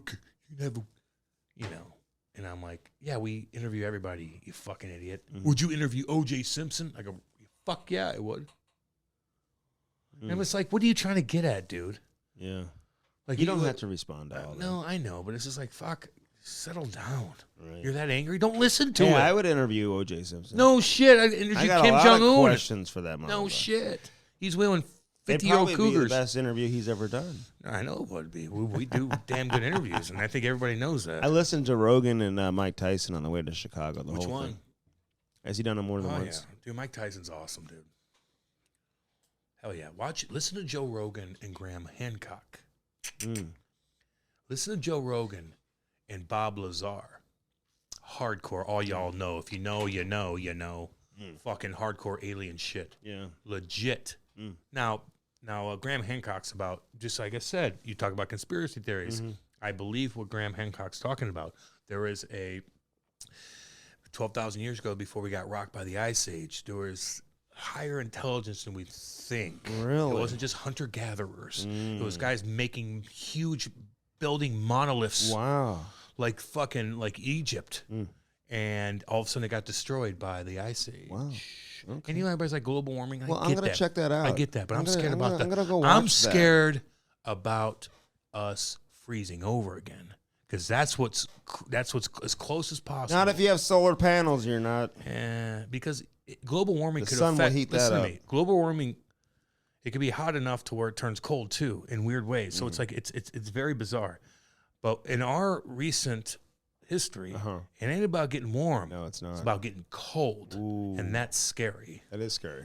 2-mile long ice strips that come down. No, we don't need that. We're fucked. We don't need that. No, that could have been from But Asteroid. if it did happen, I'll tell you this: Asteroid. I'd have a 4-wheel drive vehicle from Bellman, dude, to get through Fuck it. yeah. Okay. Sure you would, Andy. Get through that shit. And you'd be asking me to pick him up to go to the studio because he's driving a Prius. I'm like, no, I'll pick you up in my shit kicker. Get in. Denali. Get in. Put your family in there too. We get fit. Hey, man, Bellman. I just want to report, man. They are doing great things, man, and they are finishing up this 2022 in style as well. Damn right. It is a great time to buy a car. It really is. A perfect time to buy a car. Bellman and Bellman.com. BehlMann.com. That's how you spell it. They got the Buick GMC on one side of the street, Cam. On the other side, it's the Chrysler Dodge Jeep Ram. Yeah. And I got a lot of selection for everybody over there in Troy, Missouri. And we love our relationship and our friends with Danny Boy and Kenny. Hi, Kenny. Hi, Dale. And hi, Danny Boy. Of course, Dale. I just said that. And Danny. I just said that. Kyle. I just said that. Okay. Everybody. Daryl. Hey, get there today and take advantage. And one thing you'll never find, man, over there at Bellman, when you go there, you get that customer service. They give you sushi there, man. That's a dumb feeding thing you to say. sushi. But ain't no swinging dicks. Like Andy loves to go on these bachelor parties with 50 swinging dicks because that's his like comfort zone, you know. Not mine. When you go to Bellman, that ain't happening. It ain't happening. When's the last bachelor party you went to? Never. You've never gone to one? I turned down bachelor party. I just don't do it, dude. I told you that. I don't like to be in a group of people where I'm not in control. Mm-hmm. And then the one guy's like, I'm wasted. Look, it's my bachelor party. I'm here. I'm like, get this motherfucker out of here, man. Fucking embarrassing. Mm-hmm. Like, I gotta get away from things. It's about me. No. Oh. You don't know shit. Get out of here. Mm. God damn. I am so tired today. You look like it. But I'm about to wake up with a great interview from our boy Eddie O. Eddie Olczyk on this edition of the Cam Strick podcast. Incredible conversation comes up next. The Cam Strick podcast is brought to you by CarShield. You know, nothing more frustrating, Cam, than when that engine light comes on and you know right off the bat you're going to have to spend thousands of dollars to repair your vehicle. Call 800-857-2481. Mention the promo code CAM or visit carshield.com and use the code CAM to save 10%. Yeah. That's carshield.com. A deductible may apply. Save yourself money. Sign up and get your coverage now with carshield.com. Now to the interview. Hello. What up, Eddie? What's up, man? Hey, how you doing? I'm doing good. I'm Cam doing Jansen good. here too, by the way. Hey, Cam, how are you, man? You ever heard of Cam? No one. Listen, most of our guests have never heard of him, so I didn't know. I called a few. I called a few of his guests. Oh yeah, man. Hey, listen. This is the first Italian American Hall of Famer we've ever had on, by the way. Right. So so this is a big deal, right there, baby. We love it. So what's going on in Seattle today? Do you know your way around? Or are you hanging out? What are you doing? Like, tell me about your experience so far being up in the Pacific Northwest. Just kind of got boots to the ground for probably the last 48 hours. I was here last week for a handful of days and just kind of getting a lay of the land from apartment to practice rink to apartment, and then a few restaurants, and then we'll figure out about getting down to CPA there, Climate Pledge Arena, for some exhibition games. But being in the same place for in Chicago with the Blackhawks for 16 years, and obviously that being home, can kind of do everything blindfolded, but it's going to take a little bit of time, but in good hands. And but it's been an interesting just kind of getting a lay of the land and figuring out, traffic patterns and, where to go, where not to go, and all those type of things. And training camp's underway. So it's been an interesting couple of days, that's for sure. Well, what's the difference between, out there in Chicago? You're in the Midwest in Chicago. You're in the West Coast. You got mountains and all that. Like, what's the difference? What's the big difference there? Just a little bit. Just a little bit, right? Yeah, I would say is, I guess waking up now is realizing that the rest of the country has already had a full few hours of work under their belt, and it's like, oh geez, time to catch up here. So that's kind of the one thing I've noticed is trying to get the old daily racing form out and realizing, holy cow, Belmont or Churchill's going to be starting here in 10 minutes. I don't have 3 hours to prepare for some handicapping and horse racing. But I mean, really, that's the only thing, Cam, in your travels. I mean, it is a little different when you're on the East Coast or the, Midwest for a long stretch. And then all of a sudden you get out to the West Coast and you got, 4 or 5 game road trip. And then, first couple of days, it's like, you're fighting to stay up past 7:30, 8 o'clock, and then in the morning you're up relatively early. So that's really the only thing that's kind of got me going now. But I'll be going back and forth from this part of the country, back east because of my TNT as well. So I'll be getting the frequent flyer miles, and the people at United Airlines will like Eddie Olczyk even more this year than they've ever before. Fly Eddie, private. Hold on, listen. Just so I can tell you, we're doing the show at night. This is the latest Cam stayed awake in about probably 6 months. Eddie, I live way out. I live way out. He thinks man. He's out in the town, like we're going out tonight. He's like, well, he goes, I've never been out of my house. My wife o'clock. drove me tonight, just so you know. hey, but Seattle, I mean, there's so much money there. Eddie, you mentioned you're looking for an apartment. Are you staying where Bill Gates and all these guys are? They got $30 million homes, man. In Seattle. It's incredible. We got a roof over our head. We got a shower. We got a couple of beds. We got a refrigerator. I got a television, and I got a workout facility. So that's all I need. Yeah, it's a little, the rent's a little high here, but you know what? It's could be in a lot worse situations. So we're all good. Like I said, I'm right in the middle of the Kraken Community Ice Center, and then obviously the Climate Pledge. So it's worked out. It's worked out really well, and the weather's been pretty good. Not a lot of precip here in the last 6 or 7 weeks. So that's certainly a good sign. I don't know if we're going to get a lot of that made up come November and December, but for now it's been pretty salty so far. That's where the grunge happened, by the way. Hey, you've been doing this for so long though. Was there ever any consideration in your mind to be like, you know what, maybe I won't work for a team. Maybe I'm just going to do the TNT, because the travel is. Because you're all the way. You just mentioned it. You're going to have to do a lot of travel, being from the Pacific Northwest, going to work your TNT games. Does the travel ever get to you? How do you handle that? Yeah, I think, Andy, at the end of the day, I did think about that, but I think I just made the decision. I'm just not ready to do one game a week right now, and the people at TNT were terrific, obviously, with this big change of, me going from Chicago to Seattle. But, I think schedule wise, I'll probably do, a few more less games this year than I normally would in a regular season. This year we have the Stanley Cup final on TNT, so I'll probably end up doing anywhere between 50 and 60 games for TNT, and then probably another 40 plus 45 in Seattle, where in the past I've done 55 to 60 locally in Chicago, and then the same number with NBC when I was double dipping, so to speak. So I did think about that, but in order to stay, I think, sharp, in order to stay really current, I wanted to, I wanted to stay and do local and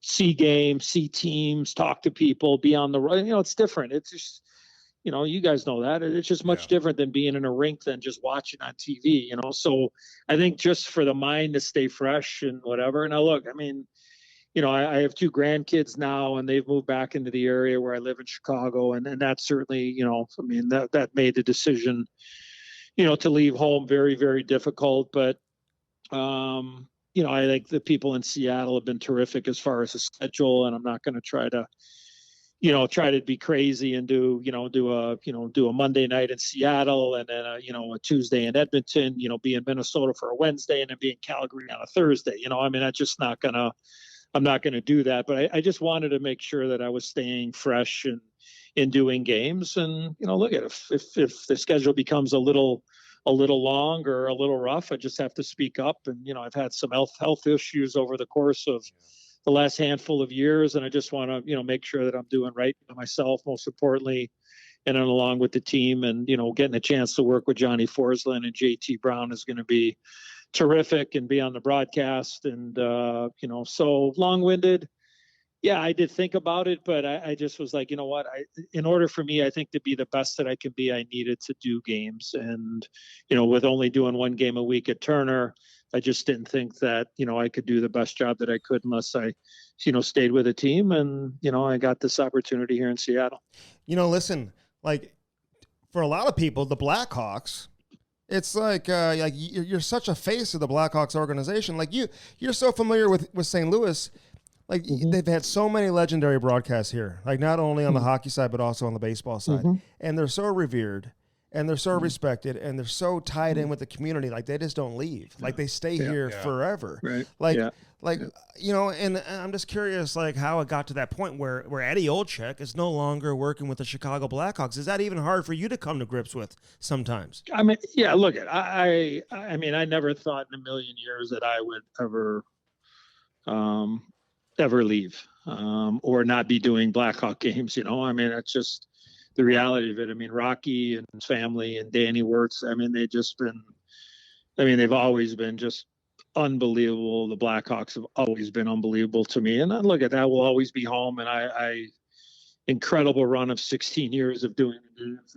Sometimes, like things change and, contract negotiations are never easy. And it came to a point where I just kind of felt that it was the right thing to do and just to step away and explore some other opportunities and go from there. So, I mean, look, it obviously was very difficult. A lot of emotion in it, but I think I took the step back and just kind of really looked at it and evaluated and digested it. And, at the end of the day, like I said, I mean, I walked away from, a contract deal on the table, and it was my decision. And, the Hawks, they wanted me back, but it just, like I said, we just couldn't come to an agreement on some things. And, I just decided to explore other opportunities. So, look, I think I'll always be, and I'm proud of this, I think I'll always be associated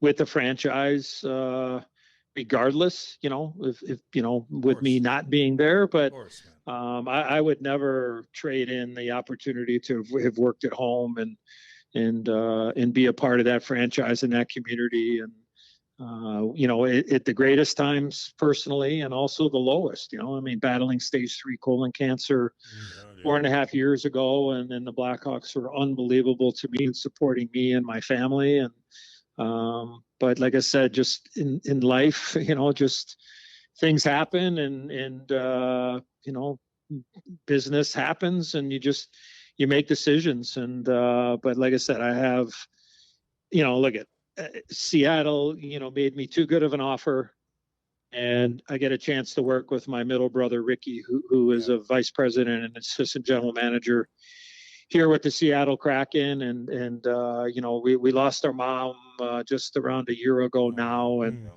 it's been, it's been a tough go. And I know that, I'm a few years older than my brother, so we never had a chance to really kind of work together or be together or, be at the NHL level together. Ricky has been involved with, I think he was with it in Edmonton in the same role for, I think, 6 or 7 years. He was in Carolina with Ronnie Francis for, I think, just under that. And I think a lot of those guys have the fingerprints and the handprints of Ronnie Francis and Ricky Olczyk in Carolina. And I think you guys would agree they're a pretty good team there. And a lot of those guys were put together on that roster by both of those guys, and now them being here in Seattle. So, and Ronnie Francis, we played together in Pittsburgh, and, I was Ronnie's last roommate in the National Hockey League. So something that I'm very proud of. But, just like I said, it was just, like I said, Seattle made me too good of an offer, and I get a chance to be around my brother a little bit more. And, just look at, things happen. And I feel, I mean, obviously, I mean, it's disappointing, but, I feel at peace with the way things ended in Chicago. And, look, there's going to be people, fans, whatever, media, you're going to hear some stuff, you're going to see some stuff, I mean, it's just, I know what happened. And at the end of the day, I just,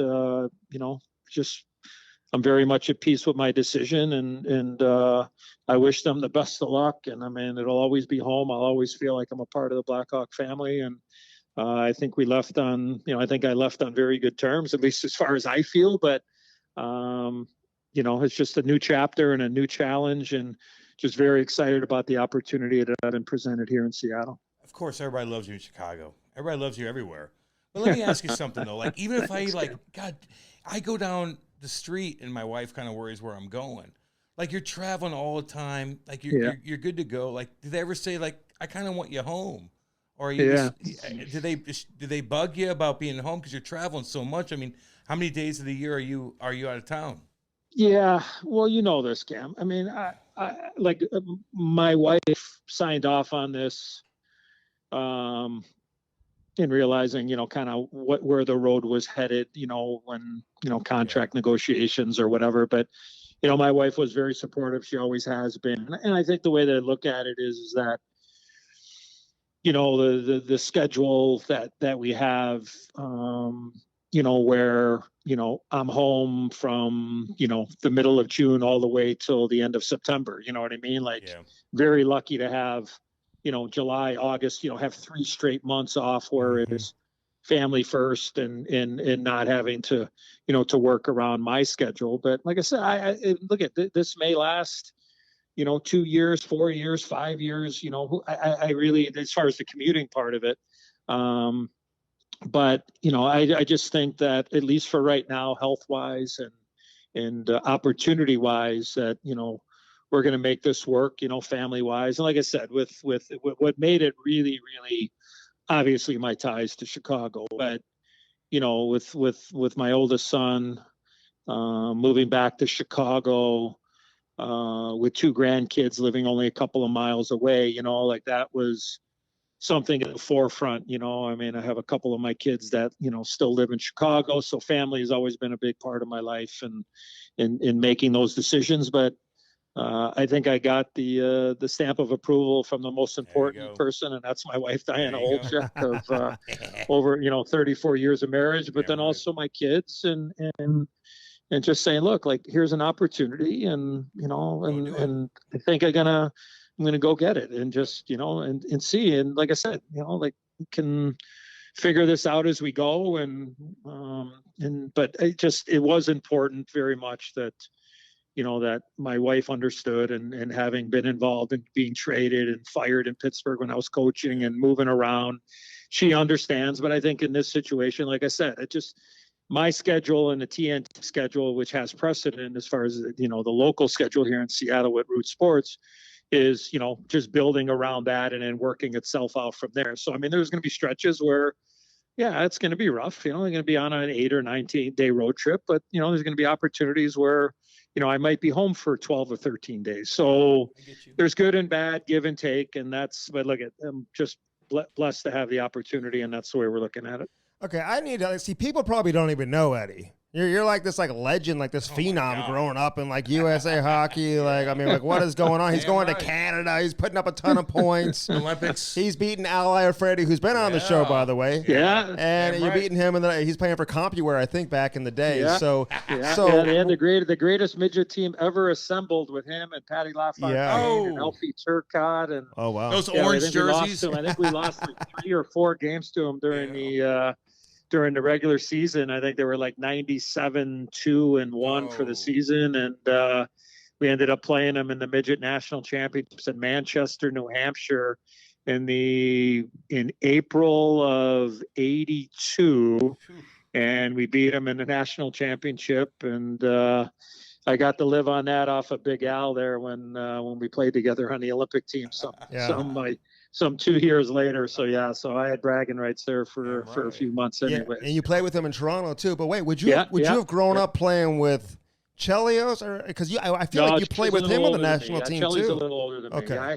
As I tell him, I said, I used to grow up watching him as a young kid, a young boy growing up in Chicago, watching this young phenom, this Chris Chelios. And I've said this publicly, like without any hesitation, like and it's a great debate, is that, right now, who is the greatest American-born player ever to play in a National Hockey League? And for me, right now, without a doubt, is Chris Chelios. When you look at the accomplishments individually, team-wise, the longevity, the way that he played. But I will say this, is that I don't think there's any doubt, and there's going to be a few more chapters written about this guy. But to me, I don't think there's going to be any doubt, is that when it's all said and done, is that Patrick Kane will be the greatest American-born player ever to play in a National Hockey League. When you look at the dynamic of work, the first overall pick, the 3 cups, and maybe a few more down the road, regardless of what happens with him contractually, the MVPs, the All-Star games, like for me as a young kid growing up in Chicago and idolizing that 1980 Miracle on Ice team, those guys opened up the door for guys like us, Cam, right? Like down the road, right? Like you can talk about, you could talk about the Joey Mullins, right? And the Dave Christians and the Mike Ruzionis and the Kenny Morrows and then, kind of pushing it a little bit, farther down the road, the Jeremy Roenick's, the Big Waltz, right? Keith Tkachuk. I'm proud to say is that yours truly gave Big Walt his nickname when he was in Winnipeg back in the day. It's on my list. It's on my list. Right. So, I remember Walt telling me that. You look at it, right? You look at all these great American-born players, and like I said, Chelly, and I mean, you just go on and on. Mike Modano, Phil Housley, Tommy Barrasso. I mean, just so many guys. And now you look at the guys now, and I mean, Austin Matthews and Kaner, and you just go on and on. But I believe, like growing up and watching Chelly and seeing what he did, like to this point, I would not, without any hesitation, he is the greatest American-born player ever to play in the league. And but I think he's going to go to number 2 here. I guess, I wouldn't have look at it. If somebody wanted to argue right now and say, hey, with what Kaner's done right now, I wouldn't argue. But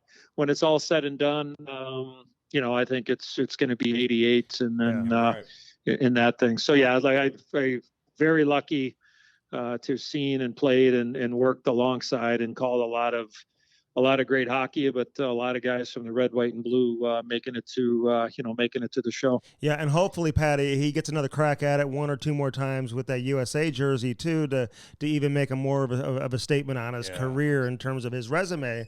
But listen, because all the kids love Patty Kane. And why wouldn't you? Because he's such a... He's got it. He's just got everything. Yeah. But he's one of those guys, because of probably some of the personal stuff he's been through. Like, you just don't see a whole lot of access with him. He doesn't do a whole lot of long-form interviews. He kind of keeps to himself. And there's a lot of unknown about Patty Kane. But Eddie, I know you spent a lot of time with him. Yeah. What should we know about Patrick Kane? What do people not know about this guy? I mean, he is a historian of hockey. He knows what is going on around the league.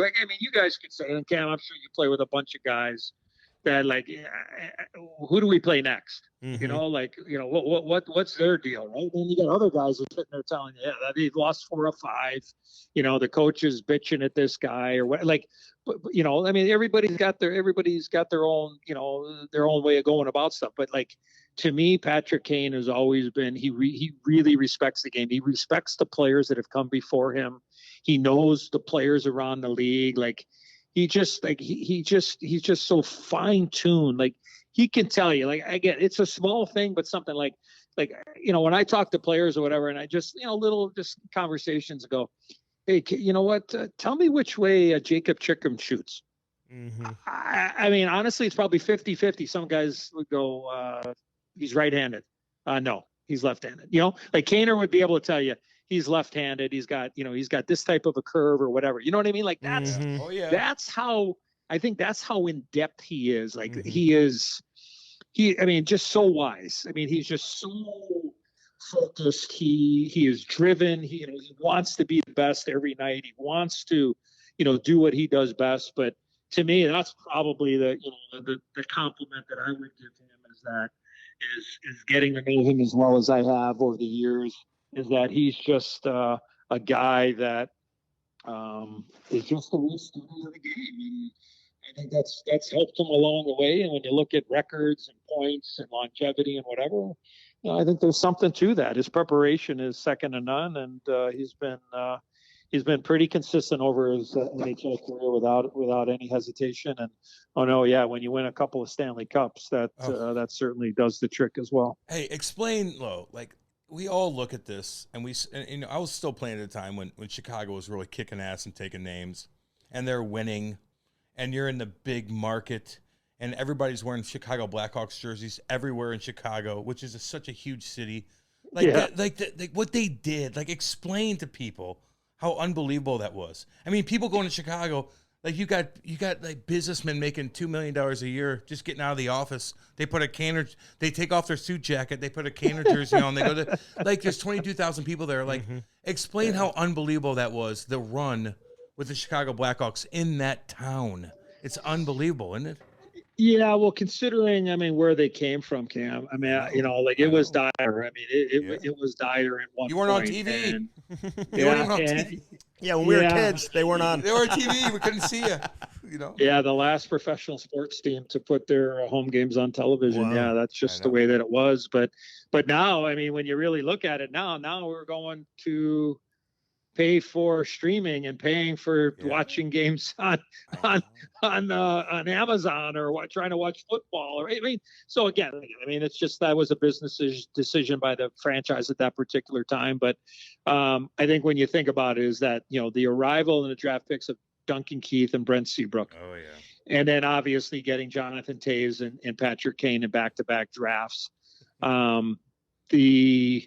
The sky was the limit, right? And they brought in Coach Q, right? They brought in Joel, and kind of the rest was history. And it really was where you were getting maybe 8,500 people to games to all of a sudden 14 or 15,000, and then all of a sudden, like, hey, this team's got a chance, and all of a sudden you're bringing in Marian Hossa, and you're signing free agents, and you get a guy like Antti Niemi, and you have Corey Crawford in the wings. Dustin as far Bufflin, as that no one forgot. And you you drafted really well, and everybody just kind of came together at the same time. And look, quite frankly, after their first cup in 2010, if it wasn't for some gaffes by the former general manager Stan Bowman at that particular time, who was, the lead negotiator with some contracts, is that all of a sudden they just started bypassing bridge contracts for good players, like Christopher Stieg and Dave Bolin and even Big Buff to a certain extent, instead of just, moving those guys from 600 to, $1.1 million or $1.2 million. They went from 600 to 3 million. All of a sudden they had to start moving people out. So they really missed an opportunity, I think, for a couple of year run. And Cam, I think, you were playing against those guys in 2010. Yeah, I know. I didn't play that much. He was watching. He was watching with Thank me. you for reminding me. that team, that team could play any way you want. You want to play 7-5? Okay, we'll play that way. You want to sit there and drop the gloves and try to go toe to toe? Well, we got guys that can do that too, right? So I think that part of it is where they. Yeah, look at. I think the stars were aligned, right? Like Keith, Seabrook, Kane, Toews, and signing Marian Hossa. Like when you look at those guys, you're like, holy cow, man! You're going into you're playing 5-card stud, and you get 3 kings and an ace. I mean, like you're living large right off the bat, and so it went from being a team that was not relevant in a great sports town to becoming the biggest, as popular as any team in that town for a stretch of 6 or 7 years. And that's saying something. Yeah. And you had Michael before that, but even when I was in Nottingham, I'm not going to lie to you, Eddie, I would see Patrick Kane, Toews jerseys in Nottingham, England in 2015. People are, it's the weirdest thing in the world. You don't usually you see Cardinals jerseys over there, maybe, but not Patrick Kane. Dynamic, dynamic. Unbelievable. They made a huge impact, I know, and they were dynamic not only locally, but to your point, Cam, worldwide, baby. Hey, so first off, I got to ask you this real quick, and then I'll have a follow up. But Is Seabrook a Hall of Famer? And I know people say Keith is.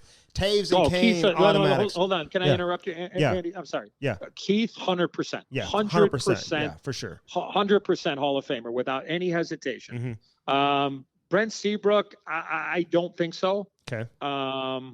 Yeah, I memean, he's probably going to go into the Blackhawk, Wall of Fame or Hawk of Fame or whatever you want to call it. But I like Seabrook was.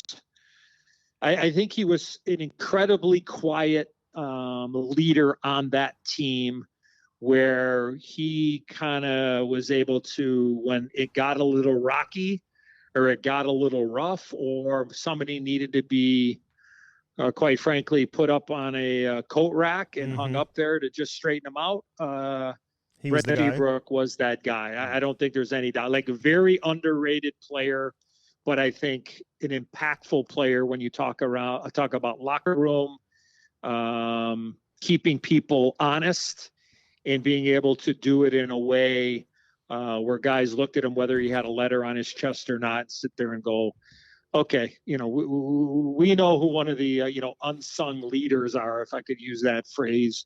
In all due respect, he was a really important part of that team. There's no doubt about it. Hey, what's the and we'll move on from Chicago, but I'm curious. Yeah. What your opinion on this? Like, what do you think those guys are thinking? I mean, Taves and Kane, like, DeBrincat, he's out. They're moving guys out. Eddie O is out. They're obviously no longer, a heavyweight in the Western Conference. They're certainly not a contender. And those guys only have so many years left, but they can both play. And Kane obviously is still playing at an elite level. So what do you think those guys are thinking? Like, what's their future in Chicago? Yeah, I mean, Kane's been very quiet, obviously. Just kind of, doing what he does and just kind of keeping it close to the vest as far as, publicly. Taves has been much more open over the course of the last couple of years, whether it was going back to Corey Crawford, not re-signing in Chicago, or just, the moves at the trade deadline with Hagel, or, the moves with DeBrincat. And look at, I mean, the Hawks have picked a lane. Kyle Davidson, new general manager, bringing back Norman McIver, actually was in Seattle for a period of time, for a year and a half, when he was dismissed there in Chicago. They brought him back, and that was a terrific pickup there, bringing him back to Chicago. But I think that they've picked a lane here, guys. They've said, like, okay, we've had a tough go here the last 5 years. They did go to the bubble, which at the end of the day, they were a 12th place team out of a 15-team conference, and they were dead last in the Central Division. They were 7th out of 7, and they got invited to the bubble, and they upset Edmonton in that play-in or whatever. It was 4 versus 12, and they beat Edmonton. And Edmonton couldn't check their hat in that series. I picked Chicago in that series, by the way, just so you know. Well, look, so you know. I mean, it was like that. At the end of the day, you could look back and sit there and go, that probably was the worst thing that happened.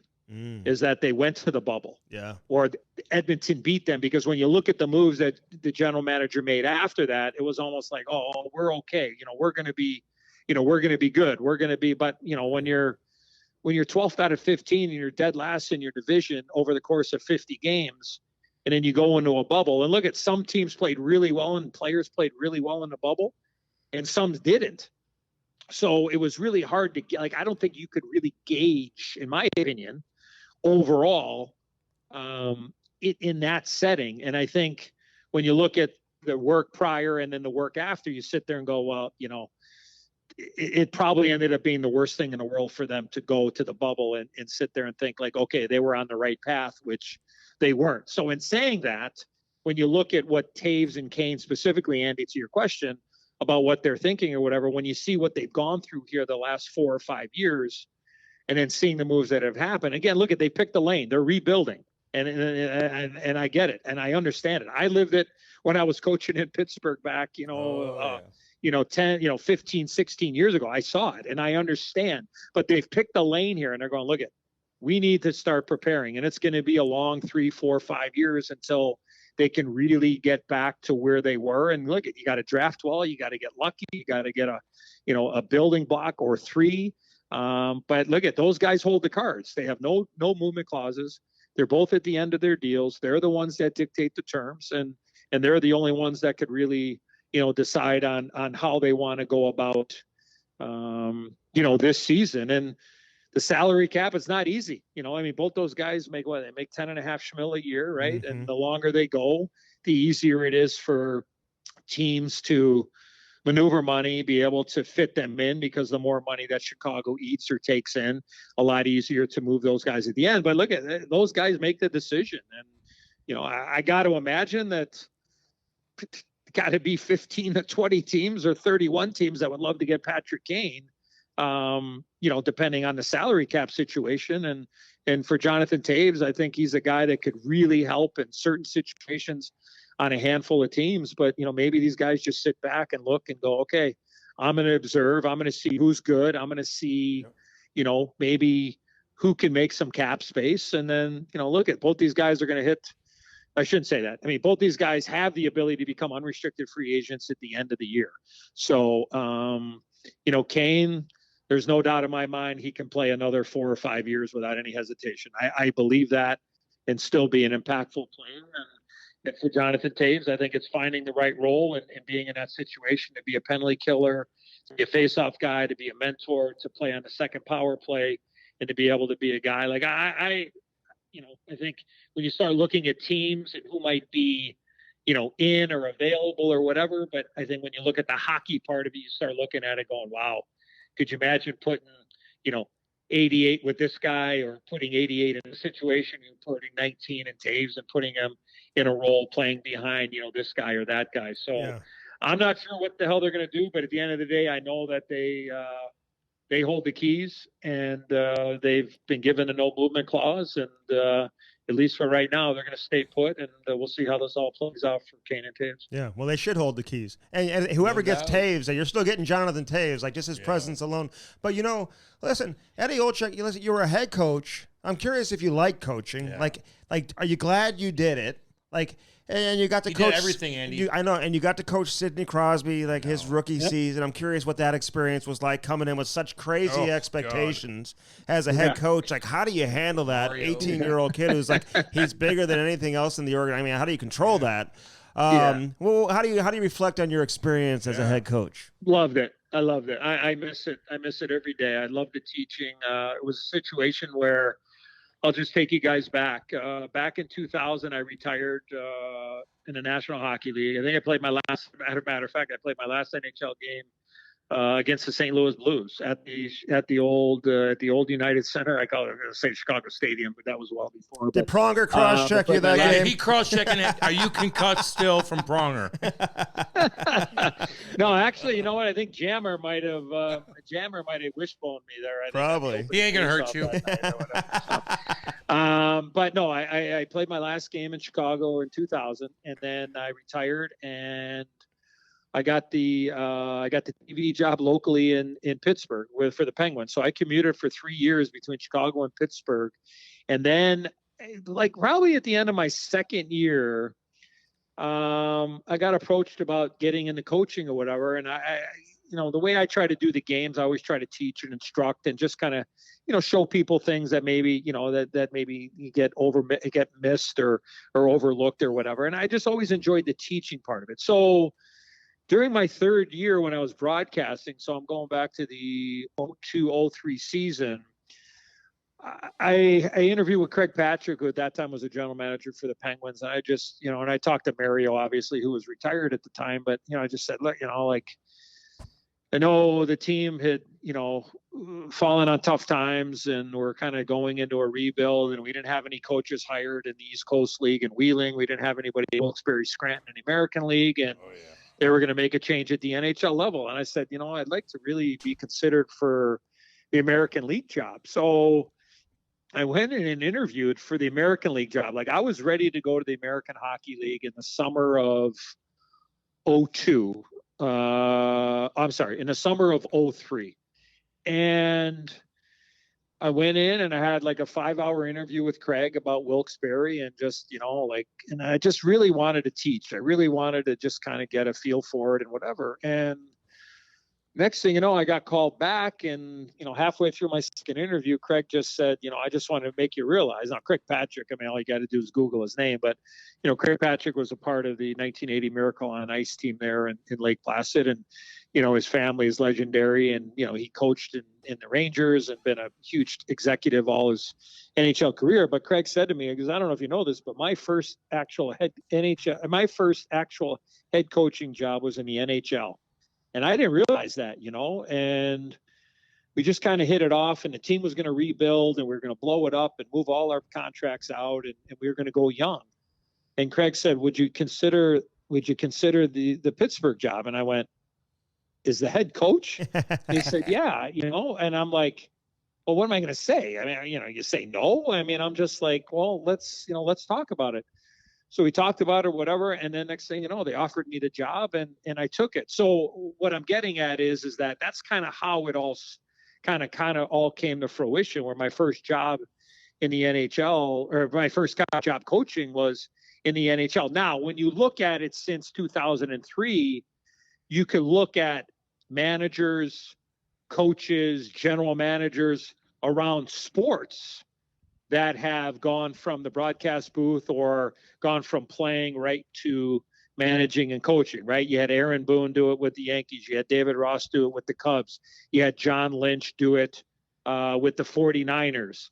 JD, right? The legendary John Davidson left TV, opened up the door for me with NBC when he came to St. Louis with Mr. Checketts and helped turn the St. Louis Blues around. In my opinion, JD put a legendary stamp on that franchise. So there's been a lot of guys that had never been involved at high level positions in management or coaching that got that chance. So I did it as a coach, and look at, I think it made me a better broadcaster. Oh yeah, man. It made me a better hockey guy. Yeah. I learned through the draft. I mean, I was a part of the draft in Pittsburgh that year. We had the third overall pick. We moved up from third to number one so we could select Marc-Andre Fleury. That ended up being a pretty salty move. Florida at that time already had Roberto Luongo, so they weren't going to take Flower. Carolina was going to take Eric Stahl with the number 2 pick. So we just figured, you know what, let's make sure, that nobody else beats us to the punch, and let's go up there and get that number 1 overall pick. Let's take Fleury. They dropped to number 3, Florida. They ended up taking Nathan Horton. And then that first year, we totally, we were rebuilt. Like, we were planning for a 5-year plan. So then the next year, it was between Alexander Ovechkin and Evgeny Malkin. Capitals got it. They took Ovi. We got Gino. Damn. And then you remember we had the work stoppage then. Yep. We had no season. And then we got down to the final 2 in the draft lottery. It was us in Anaheim. And we won it. We took Sid. Anaheim took Bobby Ryan. So we got Fleury, Malkin, and Crosby back to back. You should have took Bobby Ryan. I don't know what's wrong with you. Hey, right, we love him, by the way. Was there a fix? Right. Hey, people say there was a fix, Eddie. They say. Well, I don't know about the fix. I mean, we had a plan. Now, unfortunately for me, I wasn't able to see it through. But what I would like to say is that the first year we were preparing for 5 years down the road. So we got rid of anybody that had any talent. We were going to go very, very young. Then we had the work stoppage. Then we got Sid.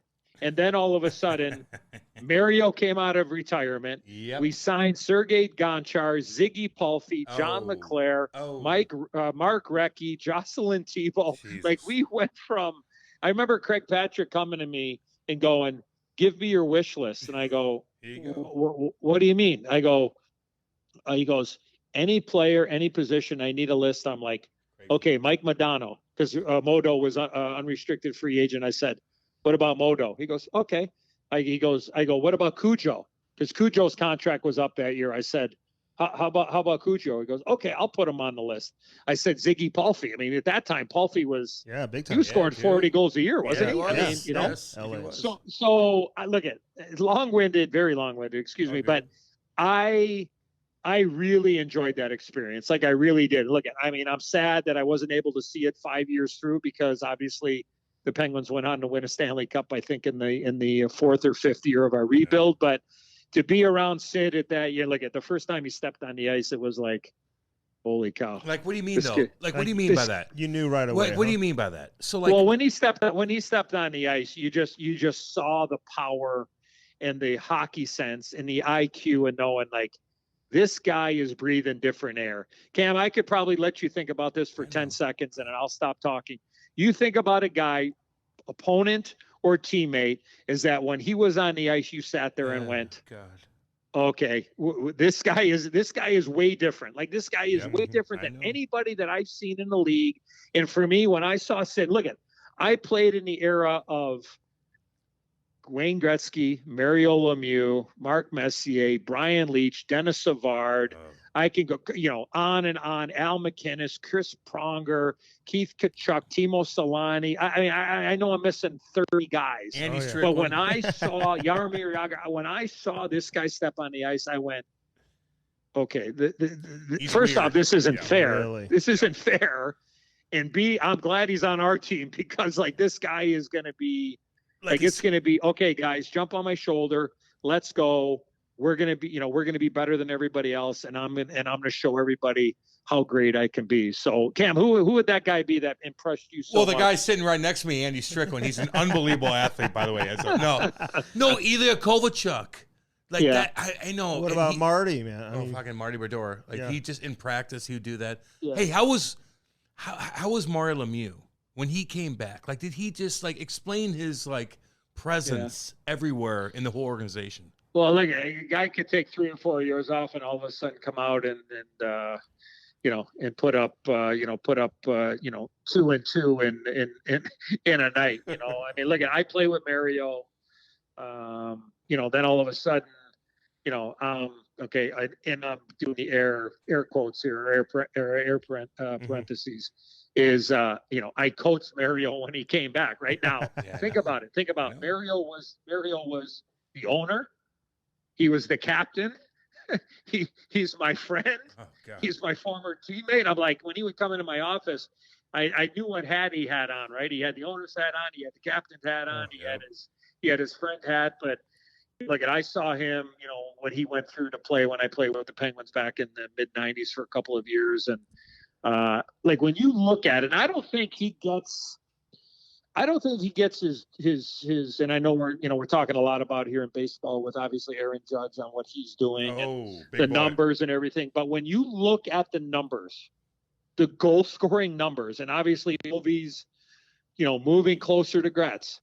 But when you look at the numbers goal scoring wise that Mario put up in the number of games that he played, you sit there and go, if that poor guy was healthy, oh my God, oh Jesus, he was on the verge of blowing by that number of Wayne Gretzky. When you really dissect it, you go, how in the hell did that guy have 42 or whatever the number was in 958 or 60? Like with cancer and a bad back. I know. Oh my God! Like you're like that guy would have done it. Now I will say this. And I know there's been talk, and I know I'm kind of going off here. Just stay with me for about 30 seconds. You're good. When I'm playing against Wayne Gretzky, obviously, when I played against him, and I look back now and go, if Gretz wanted to score 1,200 goals, excuse me, if he wanted to score 12, he would have scored 1,200 goals. You know what I mean? Like he could have. So what do you mean? He's so unselfish. He wants to pass. I just think that like if he wanted to, he could have. Like if he said, you know what, this week I'm instead of having 87 assists this week, I'm gonna go and I'm gonna score 20 goals this week. Yeah. Like that's how great the guy was. Like I really believe that. Like I mean, like he was incredible. Like he would draw 2 and 3 guys over to him, and maybe the lane wasn't there, and he'd be able to distribute. But you know what I'm saying? Like if he wanted to, I think I don't think Gretz, for being the leading goal scorer in the history of the National Hockey League, I still don't think Wayne Gretzky gets enough credit. Okay, for being as great as a goal scorer as he was. I know. Regardless of the era. Now pushing it fast forward, and I hear this about Connor McDavid. geez, he hasn't scored 50 yet or whatever. Like, I believe as Connor McDavid, he said, you know what, if he would just say, you know what, screw it. I'm going for 75 goals. And you know what? I think the guy could do it. Mm-hmm. I think the guy could do it and say, you know what? I'm going to create myself but again, like the guy's obviously he's an incredible talent, but I think he's just wired a certain way. And I think some of that is like Gretz.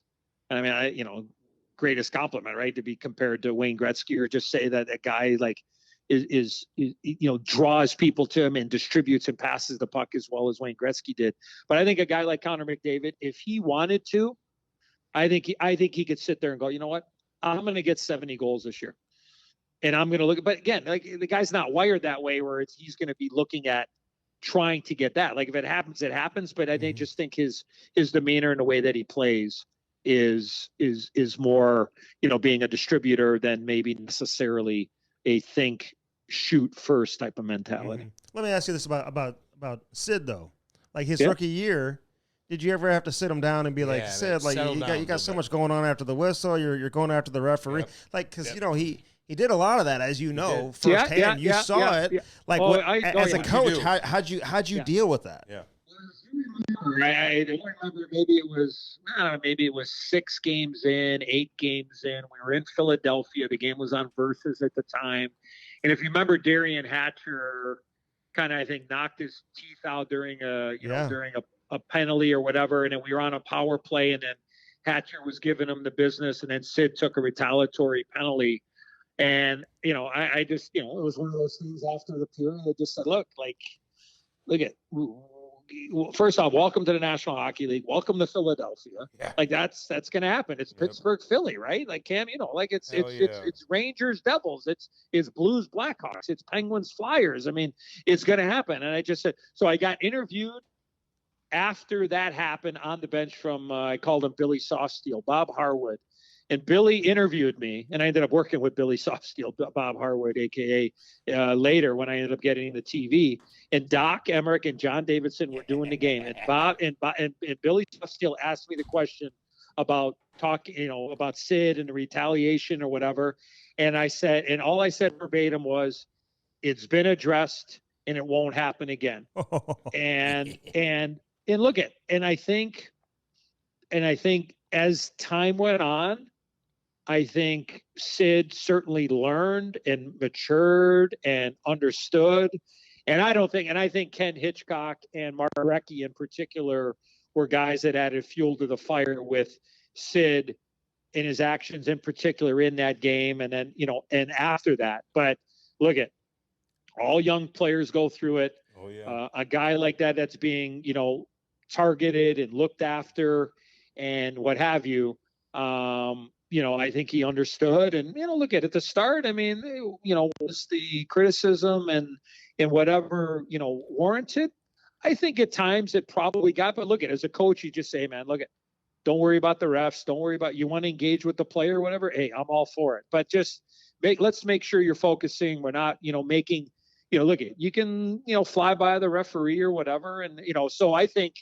That year he learned a lot, and I think he had to learn himself, but he had the guidance and obviously he had, Mario around. And look at Mario, when he came into the league back in the early 80s when I did, he was, he had 3, 4, 5 guys hanging on his back and, hooking and holding and you're trying to work the system. So there've been a lot of players over the league, great players that have worked the system and worked the referees and whatever. Let me tell you guys a real quick story and kind of just summarize when we talk about me coaching and obviously Sid and Mario or whatever. Yeah. So we're playing game 2 of Sid's rookie season. So that's the, let's see, 03-04. We didn't play 04. So 05-06 season. We're in Carolina for game 2. We just had lost to New Jersey. I think we lost 4 or 5-1 in the home opener. That was Zach Parise against Sidney Crosby. And so we went to Carolina, and a kid by the name of Cam Ward gets his first NHL start in Carolina. We're down 2-0 in the game for the longest stretch. We're into the third period. We're playing well. Like we deserve better, but it's 2-0. We scratch, we claw our way back. We get to 2-2. We get to overtime, nothing happens, and I believe that was the first year of the shootout. Andy, I'm sure you could tell me if I'm right or wrong, but that was the first year, I believe. Yeah, you're right. Of the shootout. Okay.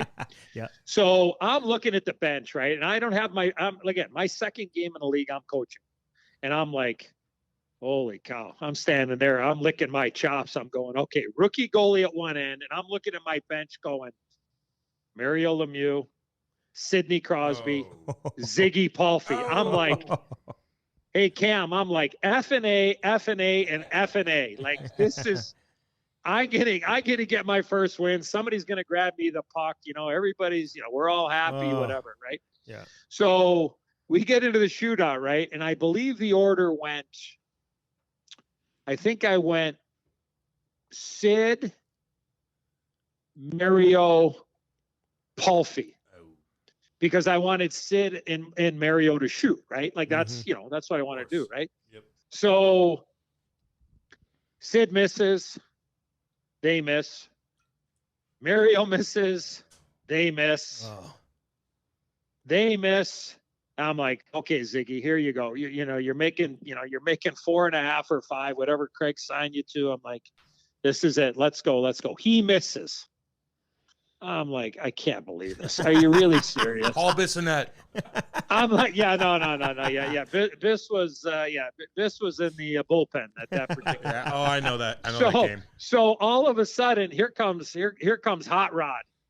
Rod Brindamore goes in, he scores, and I'm like, oh my gosh. Now I think I went to Mark Recchi. I'm pretty sure I went to Mark Recchi. He couldn't score, and obviously we ended up losing the game. But I tell people all the time, I'm going, Crosby, Mario, Palffy. I go, that's bad coaching. That's bad coaching. No, that's good goaltending is what that is. Yeah, well, and that's it. You believe that? How about Cam Horton? How you put that on the mantle and sit there? My first NHL and then he goes on to win the cup. He wins the cup. That's dude. right. That's right. So in a shootout. In a shootout, he stops Crosby, Hall of Famer, Mario, Hall of Famer, Ziggy, not a Hall of Famer, but pretty damn good. Because goalies beat everybody, Eddie. You know that. Ask Andy and alumni skates. He'll tell you right now. Hey, I'm going to ask you something real quick, Eddie. Yeah. You've been in the game a long time. You know a lot of things. Right now, right here and right now, would you, if you had to draft a number 1 pick overall, would it be Nathan MacKinnon? Or to be Connor McDavid? Who would it be in your eyes?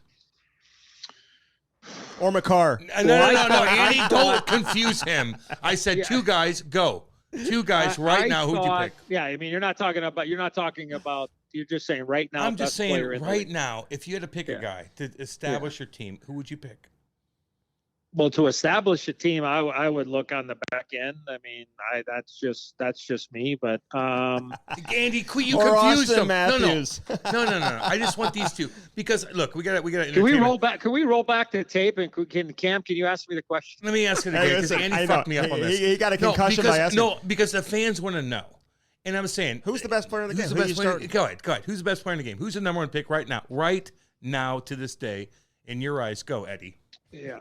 I'm a journalist. Look at. I thought after. Let me get the math here right. There you go. So 2 seasons ago, I thought Nathan MacKinnon coming out of the bubble to me was the best player in the game. And then I saw McDavid for 2 straight years and said, okay, I get it. And, look at him. So like right now, splitting hairs, Colorado wins the cup. I get it. But I would give it to McDavid just because he seems like on every flip and shift, the game can change. There you go. And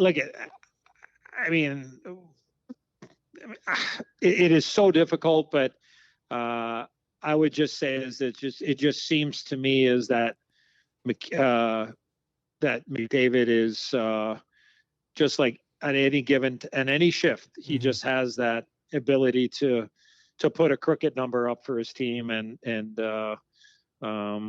but I would take, I'd take both those guys. They're both pretty good, though, right? And I agree. And listen, even Jared Bednar, we had him on recently. He said they don't win the cup without Cale Makar, right? Sometimes you just got to have that 100%. guy too. Yeah, 100%. So yeah. I mean, yeah. but it was a question, Andy. I'm sorry about that. There's really no wrong answer, but I would agree with you, Eddie. Listen, you always came across to me like you were a future executive. In fact, I think I even put that out there one time. I apologize about that. I hope I didn't create any crap for you. You did. So, is that something that's still you that you see in your future? Like, would you want to run a team? And have you ever been close to running a team? And why? And Chicago didn't ask you to run the team? Like, what happened there? Yeah.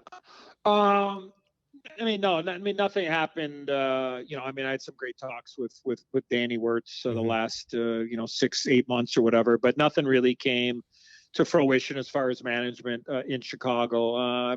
Full disclosure, I have interviewed in a couple of places over the course of the last couple of years, and look, I love what I do right now. I've got 2 unbelievable jobs and opportunities, and but look if something would present itself and it's the right.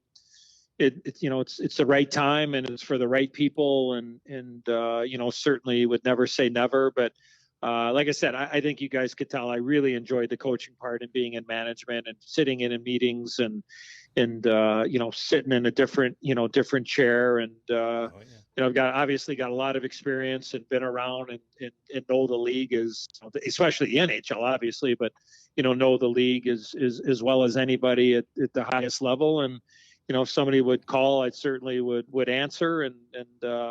But as you guys know, as I said a little bit earlier, I'd have to check in with the lovely and talented Diana Olczyk to make sure that is in the offering. But what about a podcast? You want to do a podcast? Yeah. This whole technology thing here is I'm just lucky to get on that World Wide Web every night, and I'm just worried. Just kind of, worried about that. But, look, if something comes up, and I've really enjoyed, like, I will say this, like the interviews that I've had have been very enlightening. They've been very engaging. It's been a privilege, to be thought of and to be, considered. And again, Ofer, I get it. It hasn't happened, but I just think that going through the process, I think it's helped me with each interview that I've had moving forward. And, look, if it's meant to be, great. If it isn't, that's okay, because I still get to talk hockey and be in the building and be around some of the greatest people in the world in our great game. You're doing okay. And they love you. You're doing okay. Listen, I'm curious because I remember I thought JD would set the precedent for people like you because when he came and ran the Blues, and I remember talking to JD right after he got here. It might have even been shortly before he got here. And Mike McCarthy, who was the president on the business side, and they were saying that, hey, watch, Eddie Olczyk is going to be the guy to replace JD at the national level. And I thought maybe there was even talk about maybe even bringing you to the Rangers. I don't know if that was ever talked about, but were you ever close to going to the Rangers or no? Or was that never? No. And you mentioned JD. Like I said, I mentioned it a little bit earlier, that door opened, because JD got the opportunity to go to St. Louis, right. And then, eventually Columbus and then Rangers and now back in Columbus. I will say this, trying to fill the shoes of John Davidson next to Doc Emmerich was an incredible honor. And JD, to me, is the best hockey analyst that we've had in the United States in the history of national television. JD, I got to know JD in New York when I was there with the Rangers and won the cup in '94, and JD was working with my pal, the great Sam Rosen, for a boatload of years, and then him doing nationally, and to know what him and Doc had done together on national television for our great game, to get that opportunity to try to fill that void was an incredible challenge and a very hot seat to sit in. And JD was a big supporter of mine and still is to this day. And I just think that he did an amazing job for people like myself and people in the broadcast booth to set the standards, well and beyond. And it was just a great privilege to follow him and to get a chance to work with to work with Doc Emmerich for, I think we worked together for 14 or 15 years, Doc and I, on the national side at NBC. So very lucky, very blessed. And JD's gone on and obviously done an amazing job, obviously, to help the Blues and kind of lay the foundation to where they've gotten to now, in my opinion. And then, Columbus, and doing a great job in New York for the short period of time, and now back in Columbus. So I love JD. He's always been an olive branch for me, and somebody that I trust and can lean on and ask him, difficult questions. And JD's not afraid to give difficult answers. And that's the relationship that I have with him, and, respect him. There's a couple of go-tos for Eddie Olczyk in the National Hockey League. JD is certainly one of them.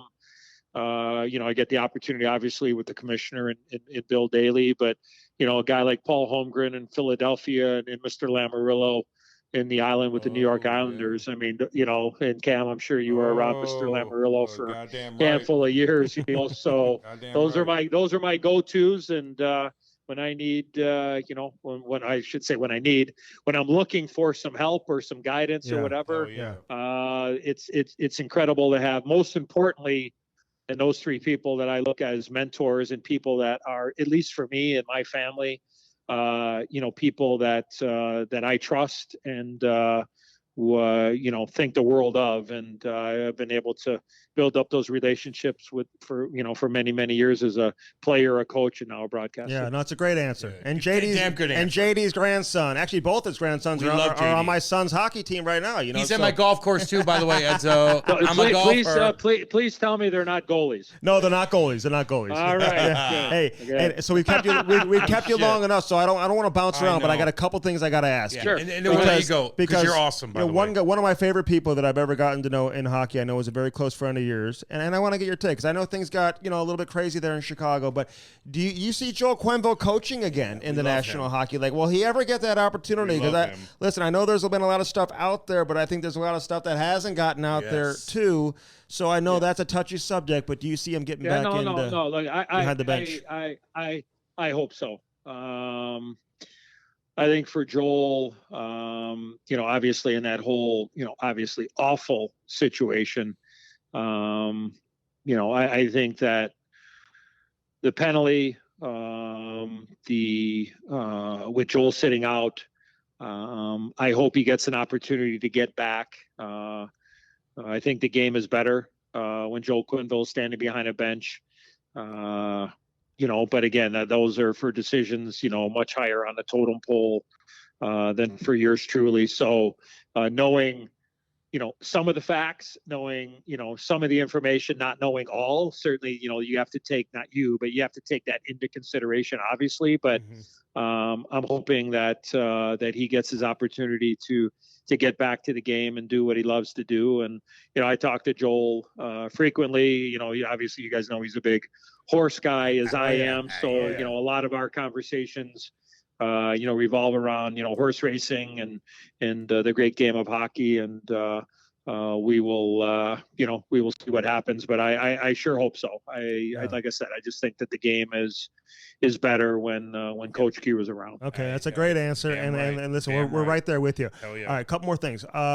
Who's the best play-by-play announcer you've ever worked with? Say that again. The best what? Play-by-play announcer you've ever worked with. Oh, I mean, look at. I mean, come on, Andy. Because I love you and Doc, and I love you and Mr. Foley too. We want more of you, just so you know. Yeah, look at. Kenny's good too.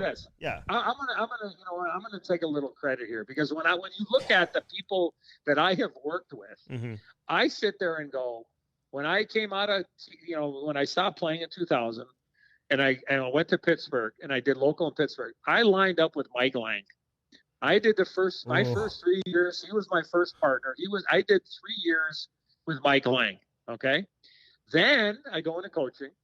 Then I get the opportunity and I go sit in a TV booth with the legendary Doc Emmerich. And then 2 years later, while I'm doing games in Chicago, the Blackhawks bring back the legendary Pat Foley, a guy that I lived lived up growing with as a fan and listening and watching and like, I mean, I'm like, oh my God. So when you look at the longevity of partners that I've had in my career, where I work with Mike Lang, who brought me into, who's a Hockey Hall of Famer.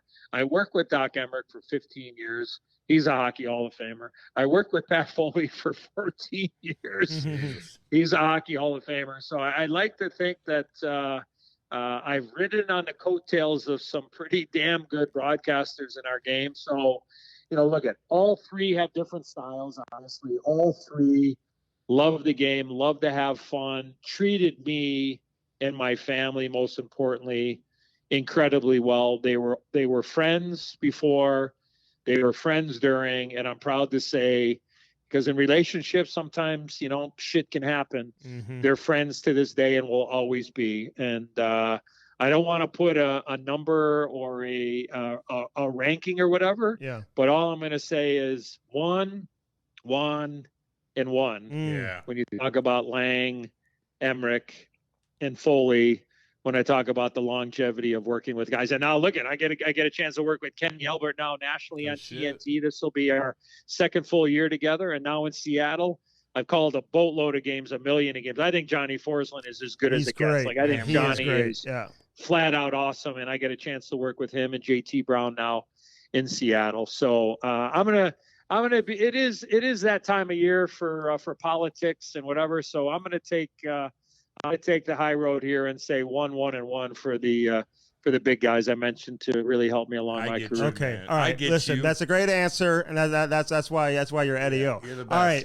okay, No but shit. Eddie, listen, I hate to end it with this because it was on my list, and I meant to bring it up way earlier in the show, so I apologize. But I know you dealt with the cancer, and I know you've written a book and everything. You were very forthcoming with it. I remember watching you on television. Your first time back in the booth was very emotional. But how are you in St. Louis, by the way? Yeah, I remember that. I remember talking to you in the morning when I saw you there. Yeah. How are you? How are you feeling? And how's everything going with that? And just can you summarize the experience of going through all of that?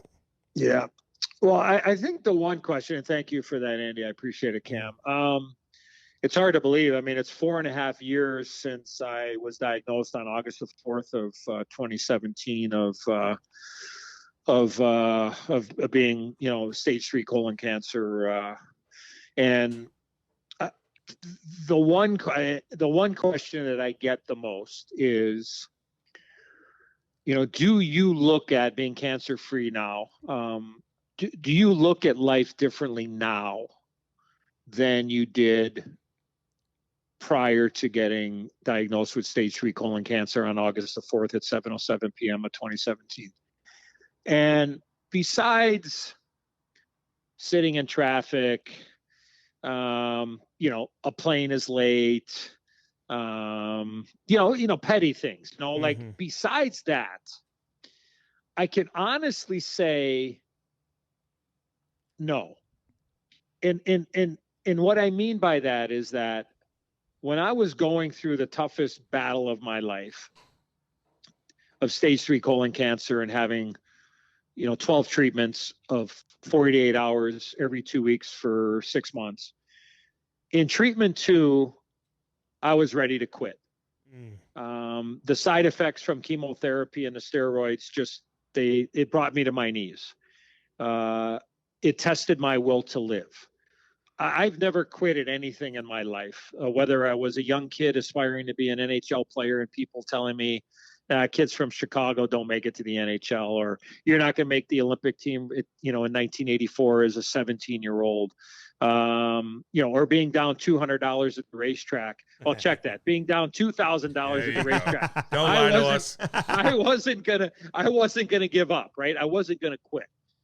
But when I got to treatment 2 and I took 4 hours of chemotherapy at the hospital, and then I would go home for 48 hours with chemo, and then I would get unhooked 48 hours later.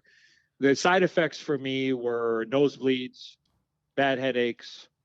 I had neuropathy in my fingers and my toes. I developed a blood clot, and quite frankly, I just shit the floor. I could not control my bowel movements. And I said to myself, I'm in the middle of treatment 2. How in the hell am I going to get to 12? And I was ready to quit. I was ready to just say, you know what, whatever happens, happens. I can't live like this. Like, who wants to walk around and just go to the bathroom, without controlling it? And I was ready to quit. And I had a port in my chest, which I had a fanny pack, and it was connected with a tube, and it went into my chest, and it would pump every 90 seconds. And the sound it would make would be poof, poof, Oh, God. poof, every 90 seconds. And that medicine was going into me, and it was messing with my mind. It was, and I knew it was there to help me, but it was, destroying a lot of my inside, but trying to kill whatever cancer they couldn't get when they had the colon reduction. And with all these side effects, it just started weighing on me. And I told my wife, Diana, I said, I'm done. I quit. And I was really upset. And my wife grabbed me and Cam, you know what it's like to be in a locker room when a coach speaks, or, a manager speaks, or one of your teammates. Like, it's very emotional sometimes. And, you've heard some good ones, you've heard some bad ones, but I got the greatest inspirational speech from my wife on September 26th of 2017, because I got my first treatment on September 11th of 17, and I got them every 2 weeks. So the second day of treatment 2 is when I was ready to bail. And I told my wife I quit. And my wife grabbed me and she looked at me, and we had a 25-minute conversation where I cried 30 minutes of it. Mm. And she said, look, you got to fight. You got to fight for me. You have to fight for our kids. And you have to fight for all the people that love you. Yeah, right. And I needed that. Cam and Andy. I needed a reset. I needed a restart. I wasn't feeling sorry for myself. I wasn't. Trust me. I needed my wife.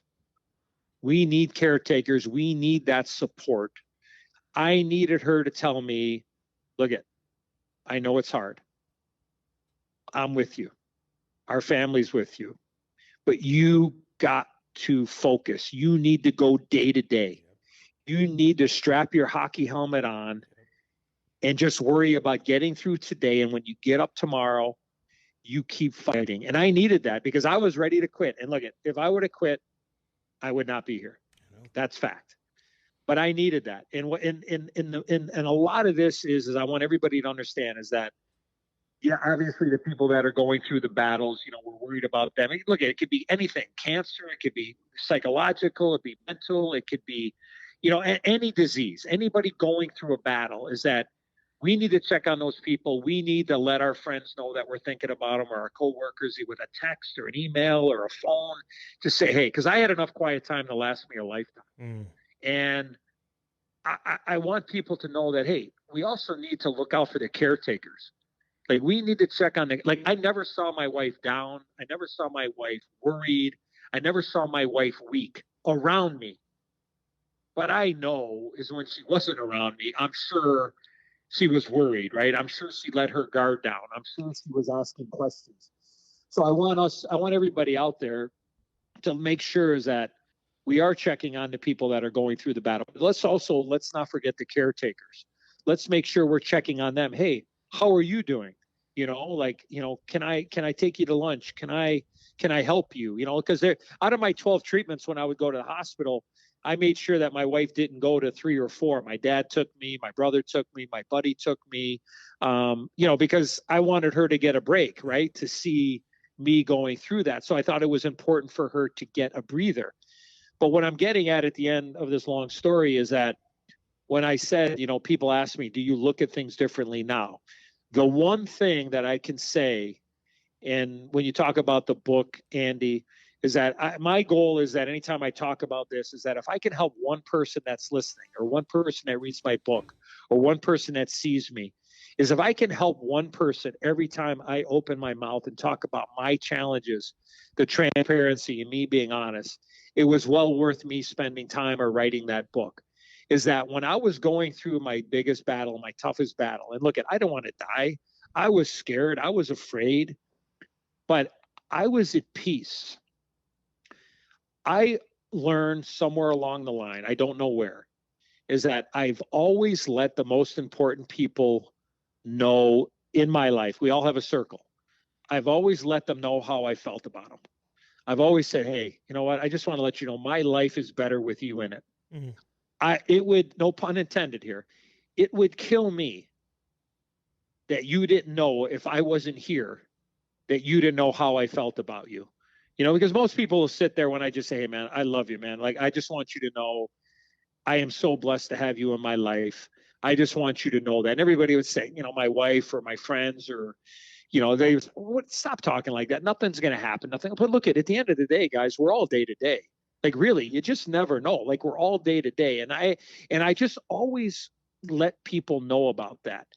And when I put my head on the pillow, even though I was scared, even though I didn't want to die, even though I was worried, when I put my head to the pillow each and every night, I was at peace. Because if it was my time and the guy upstairs said, okay, Edzo, it's time, then at least I knew I could close my eyes and know that my wife, my kids, my family, my friends, the hockey world, the horse racing world knew how important they were to me, and my life was complete. I am glad that I am the one that got sick. There was a reason that I got sick. No family history, nothing, zero. For some reason, I got stage 3 colon cancer, and I was able to beat it. I couldn't have done it by myself, but at the end of the day, I just hope that, A, if you're not feeling good, please raise your hand. Talk to a friend, talk to a doctor. Don't sit there and go, I'll be fine, I'll be fine. Because for me, guys, like all of a sudden, I just couldn't go to the bathroom. That's how I found out I was sick. I could not go number 2. Yep. And all of a sudden I was constipated. I couldn't go to the bathroom. And the next thing you know, I'm having a 6.5-hour surgery, removing 13 inches of my colon, pulling out a tumor the size of my fist, and then telling me that I have stage 3 colon cancer. So, you know, I just hope... I just hope that people take care of themselves. Here, last thing is that when I was going through this battle, the recommended age for a colonoscopy was 50, to make sure that you go in there and get checked out and do what you need to do. Since that time, and we're going on 5 years now. Since that time, the medical professionals and the government has changed the recommended age for people at the age of 45 now to get a colonoscopy. So I would encourage, I'm going in October 7th. I'm going back. I haven't had one for 2 years because I had a great procedure a couple of years ago. So I need to go back in just to make sure everything is clean and clear. But I would encourage everybody to please, I would rather have you have no pun intended here, but in tongue in cheek, to have a shitty weekend preparing for a colonoscopy to clean yourself out than to have to get the news that you have colon cancer and then you have to go 6 months of hell and not know what's on the other side. So I encourage everybody, because I am a colon cancer survivor, is that please, when you get near the age of 45, like my kids, like my boys, my oldest boys are 33 and 31 respectively, because I am their obviously father, and I got colon cancer, is that they will have to go 10 years earlier than the recommended age. So they will go in when they're 35 to be proactive and be ahead of it and to give them peace of mind. Because look at, when I first got diagnosed, I'm like, how is this going to affect my kids? Is this something that I gave them? You know, will they get sick because of me? Like one of the hardest things I had to do was to go look my kids in the eyes and tell them that I was sick. Because when you are diagnosed with any disease, let alone cancer, you feel like you become a burden. You feel like you let people down. You have people worrying about you. Like that's the last thing as a parent you ever want to do, is worry your kids.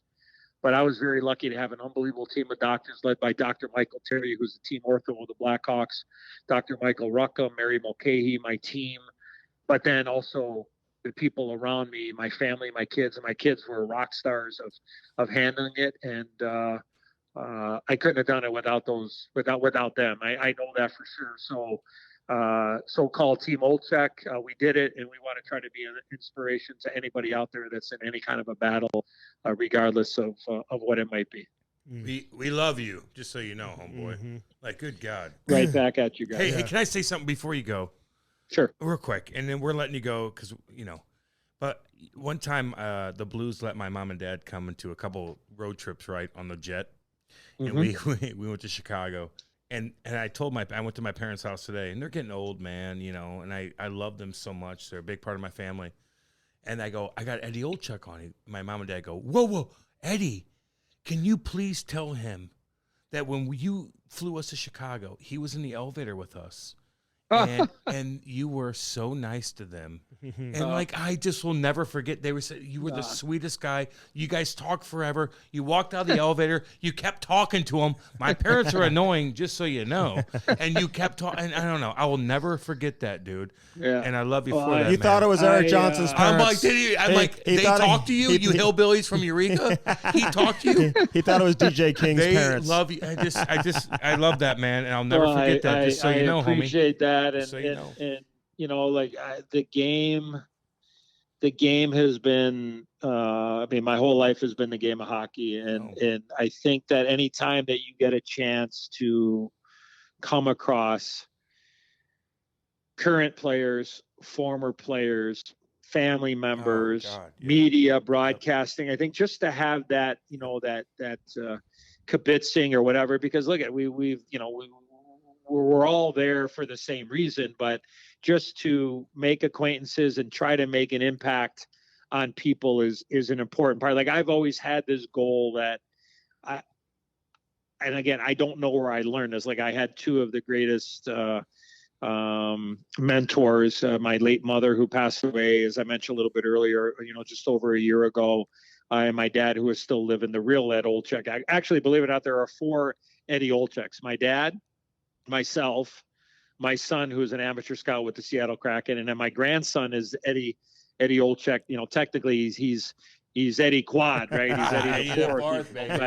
But I think that is if you can make a positive impression or a positive influence on somebody's life on any given day, as my mom would say, you did good, Eddie. You did good, right? Mm-hmm. And even if it's just in passing, whether it's like you said, Cam, in an elevator with your folks, or you go in appearance, or just look at holding a door for somebody, or thanking your camera person or your tech people, or just like I said, letting people, hey man, I appreciate you and your family and whatever, because like I said, we're all day to day in the big picture. But I've always tried, and look at, we all have good days, we all have bad days. Like, that's just the reality of it. But if you can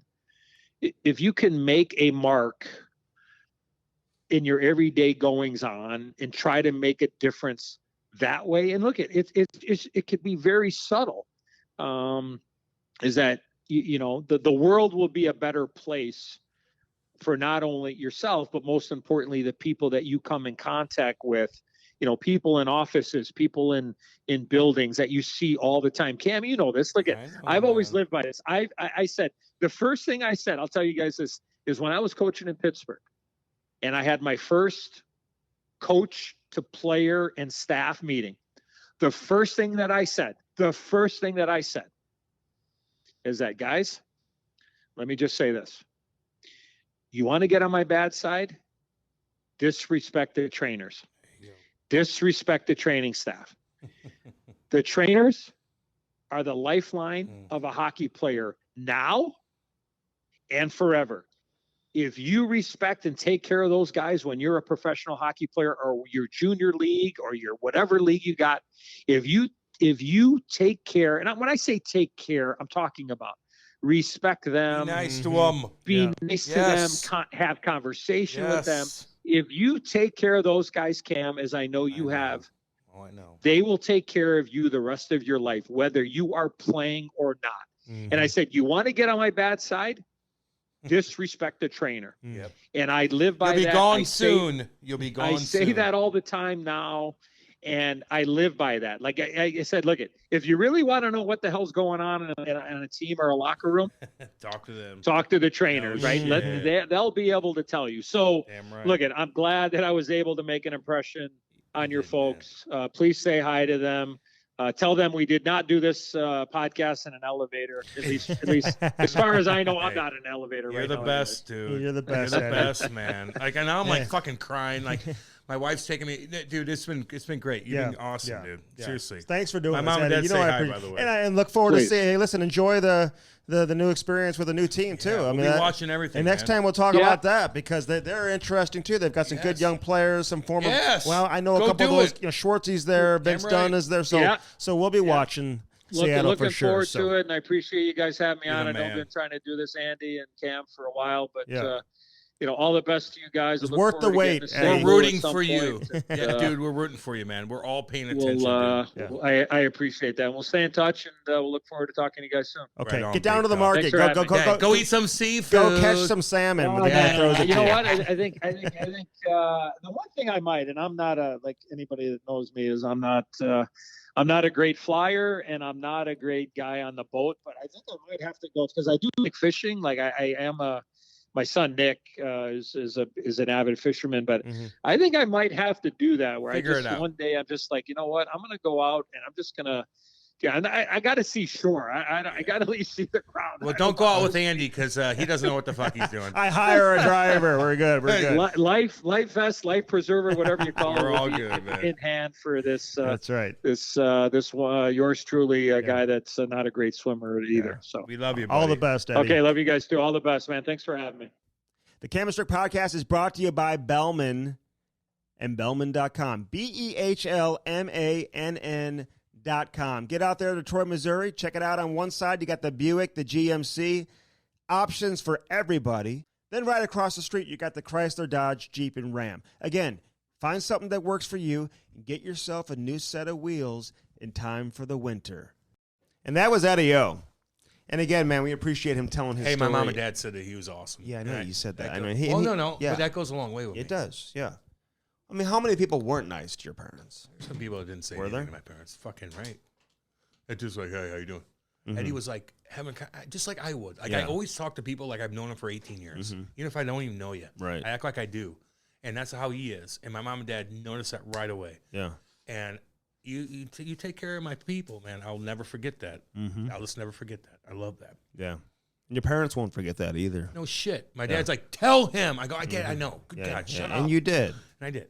But, overcoming and beating, stage 3 colon cancer, man. Oh, God, you went through an awful lot. It's got to be a scary situation to find yourself in, man. My grandpa died 91. Shit kicker, Really? Badass. You never met him? No, in 91 he died. I didn't meet my other one. Oh. Yeah, he died before I was alive. But my grandpa had fucking colon cancer, and that was in the early 90s. And he was the toughest looking dude ever. He was like so cool looking. And then all of a sudden he gets it, and it just dwindled away. And my dad wouldn't even want me looking at him. Really? Yeah. I was a kid. I didn't know. But I looked up to him he never got to saw me succeed or anything. I don't know. The one thing I'll say about Eddie O, man, as a broadcaster, much like JD, they don't try to tell you everything they know every time they talk. Yeah, I get and try to sound like the smartest guy in the room. Like they need to break down the game to you. Yeah.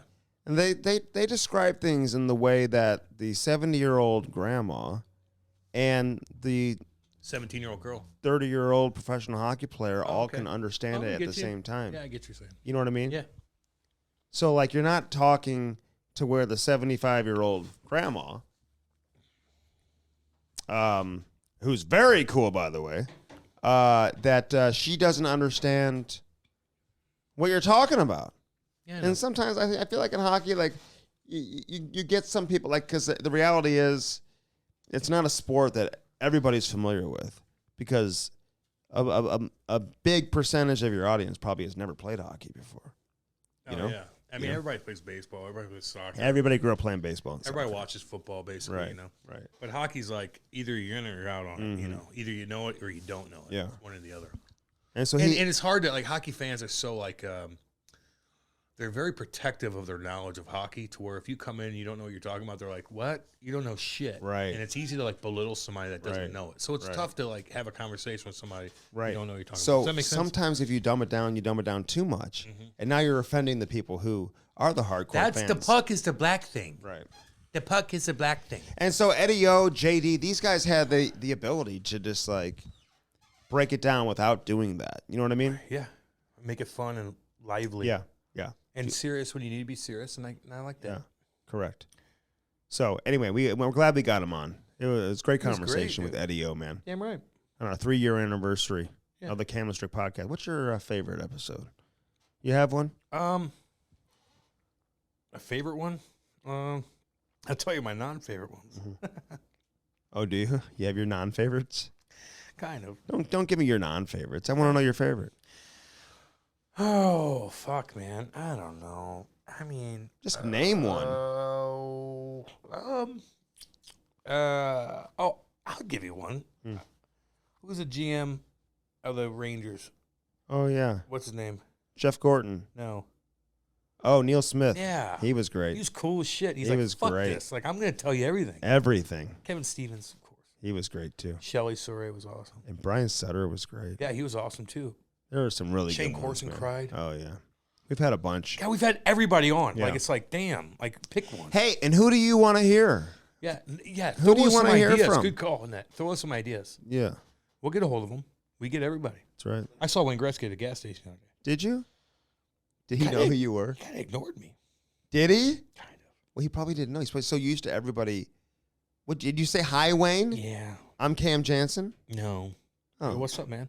I was pulling in the gas station having work, and he was walking out to his little, like, weird Lexus, blue Lexus.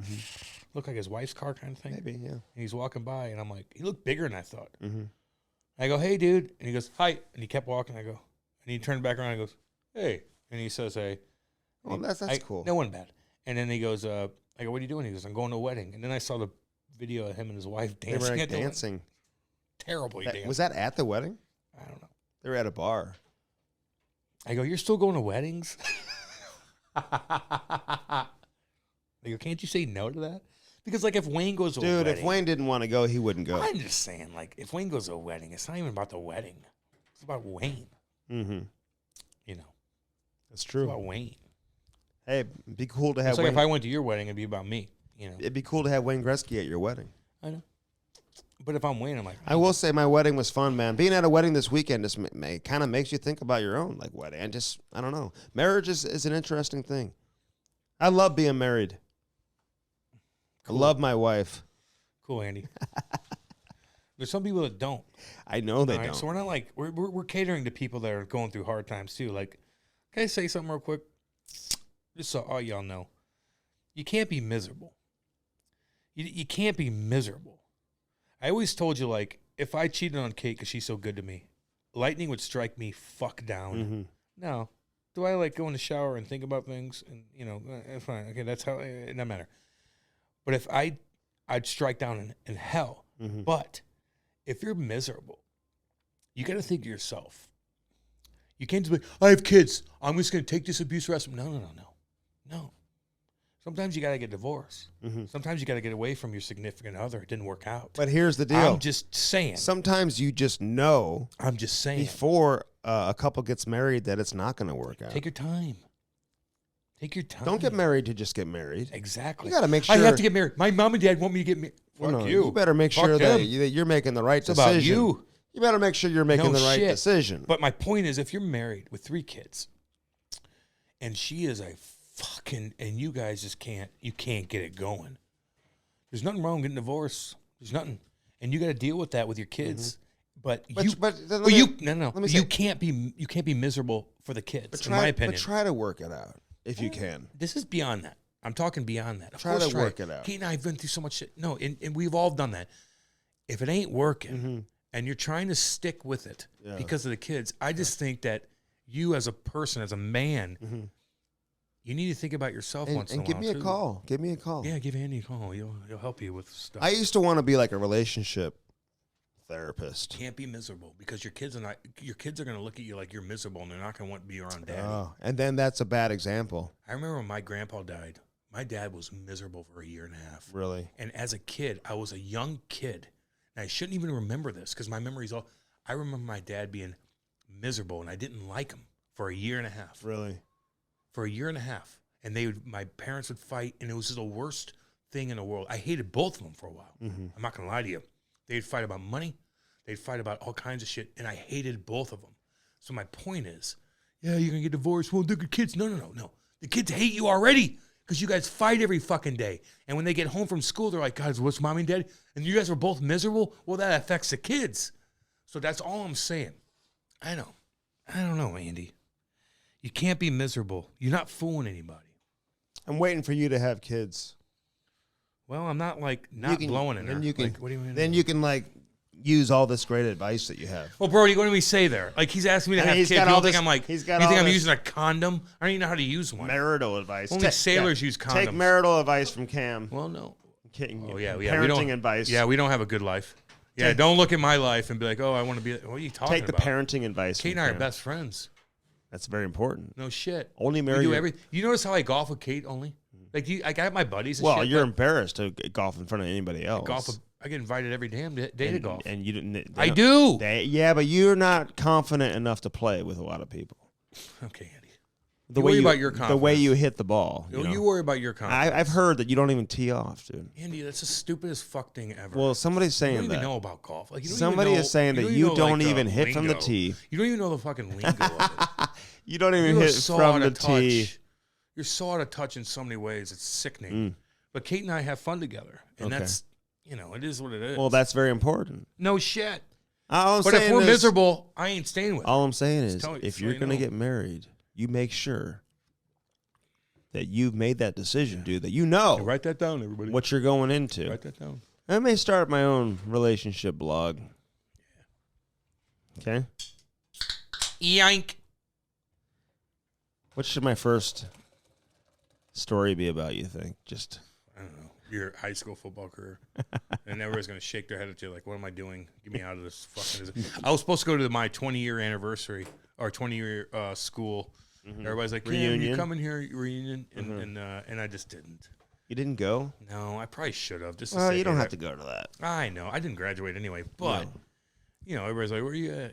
I think it's kind of cool. Like, Kate and I, because she's like the prom, and then I'm me. I got thrown out on my 10-year anniversary. Yeah, but no one remembered you. Yeah. But, my God, Cam. I got thrown out for taking the microphone from the karaoke stage. Karaoke stage. I can imagine. Yeah, but they didn't laugh at that. Anytime everybody was laughing except the guy. Andy's the funniest drunk in the world. Andy's a funny drunk.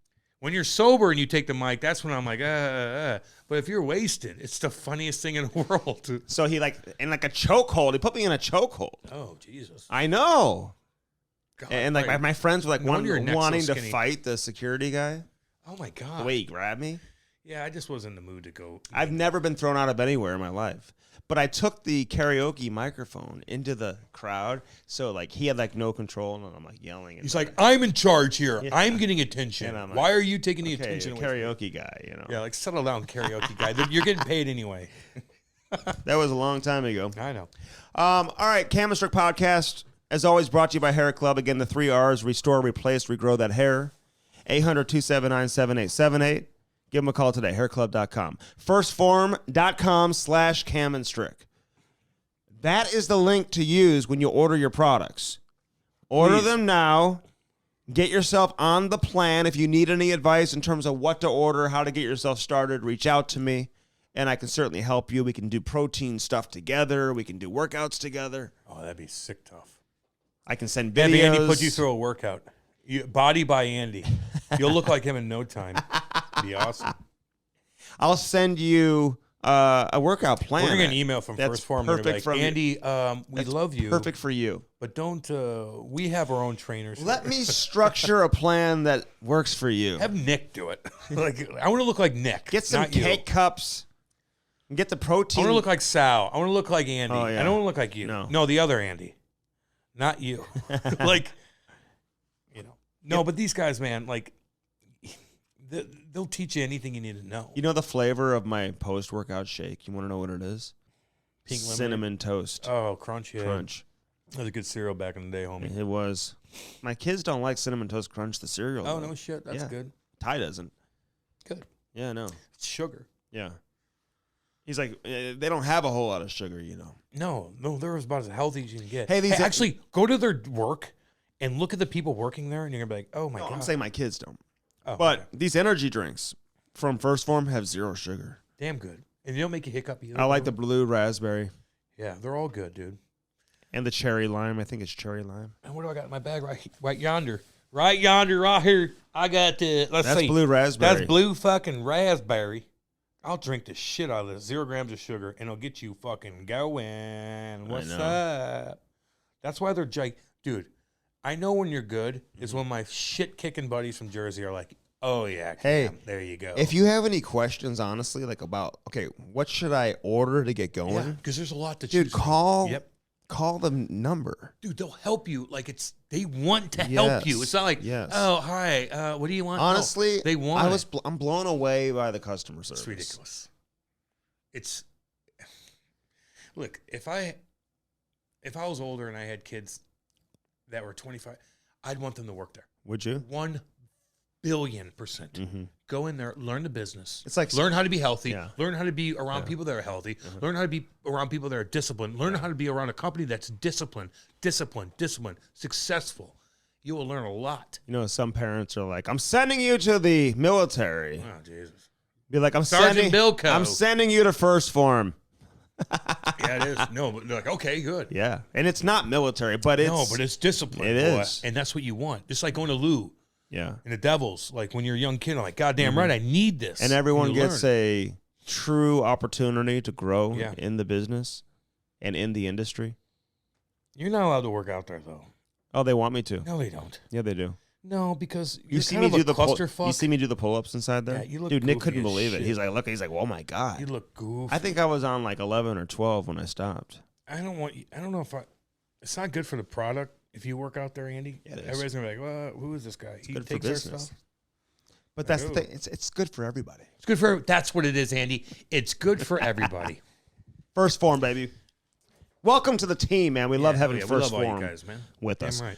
Just like Car Shield, another St. Louis institution. Hell 800-857-2481. I don't know. Or is it Panger only? I don't know. We need to be in the commercial. Carshield.com. Panger and Ricky Flair? Ricky Flair is everywhere right now, man. Is he alive still? How old is he? 100? Is he in like dog years? 100 years old. I like Rick. He's cool. We love Car Shield. We love Car Shield. 800-857-2481. Use that promo code CAM, which is very embarrassing. But do it and get yourself protected because you never know when something's going to go down in your car. And if it does, you'll be glad you did. Get yourself protected. Yes. You'll be glad you did. Car Shield, though, man, they love the game of hockey. They give back to the game of hockey. Yeah. Hell yeah, they do. Just all the boys out there, we love all y'all. There's a lot of similarities between Car Shield and First Form. I agree with that. Kind of came from nothing. I know. Couple of dudes building up a taking business over in a good way. just people taking want to over. work for you. I know. That's when you know you're good. It's like people want to work for you. I told you the other day, Car Shield's going to have their name on the Blues helmets. I know. And people are like, oh, fuck that. Yeah. They look good. Yeah. Fucking St. Louis based, man. Like, goddamn. Like, how about you look at that like goddamn hey, right? They put their money like back into the community. No shit. Into the professional sports teams. That's why we love Something all to be said for that. Exactly. Nick Hamilton's the man. We'll give him a shout out. Bye. What up, homie? Car Shield, baby. Waggle Golf. Get your waggleon.com. Again, get these quarter zips, get the hoodies, get the golf shirts, get the hats. How about you give me some quarter zips, Andy? Winter hats. They're on the way. They are on the way. Seriously. They're on the way. Because I'm the one that really I'm the one that's marketing it. What are you? What size are you? Double XL. I'm 245. Are you? Yeah. Dude, you need to. They've got dietary stuff too at First Form. I just look fat. Oh, are you down on yourself? Kind of. Okay, well. I'm kind of fat. Oh, my face is fucking fat. Well, because you've been eating all that barbecue, dude. And not working out.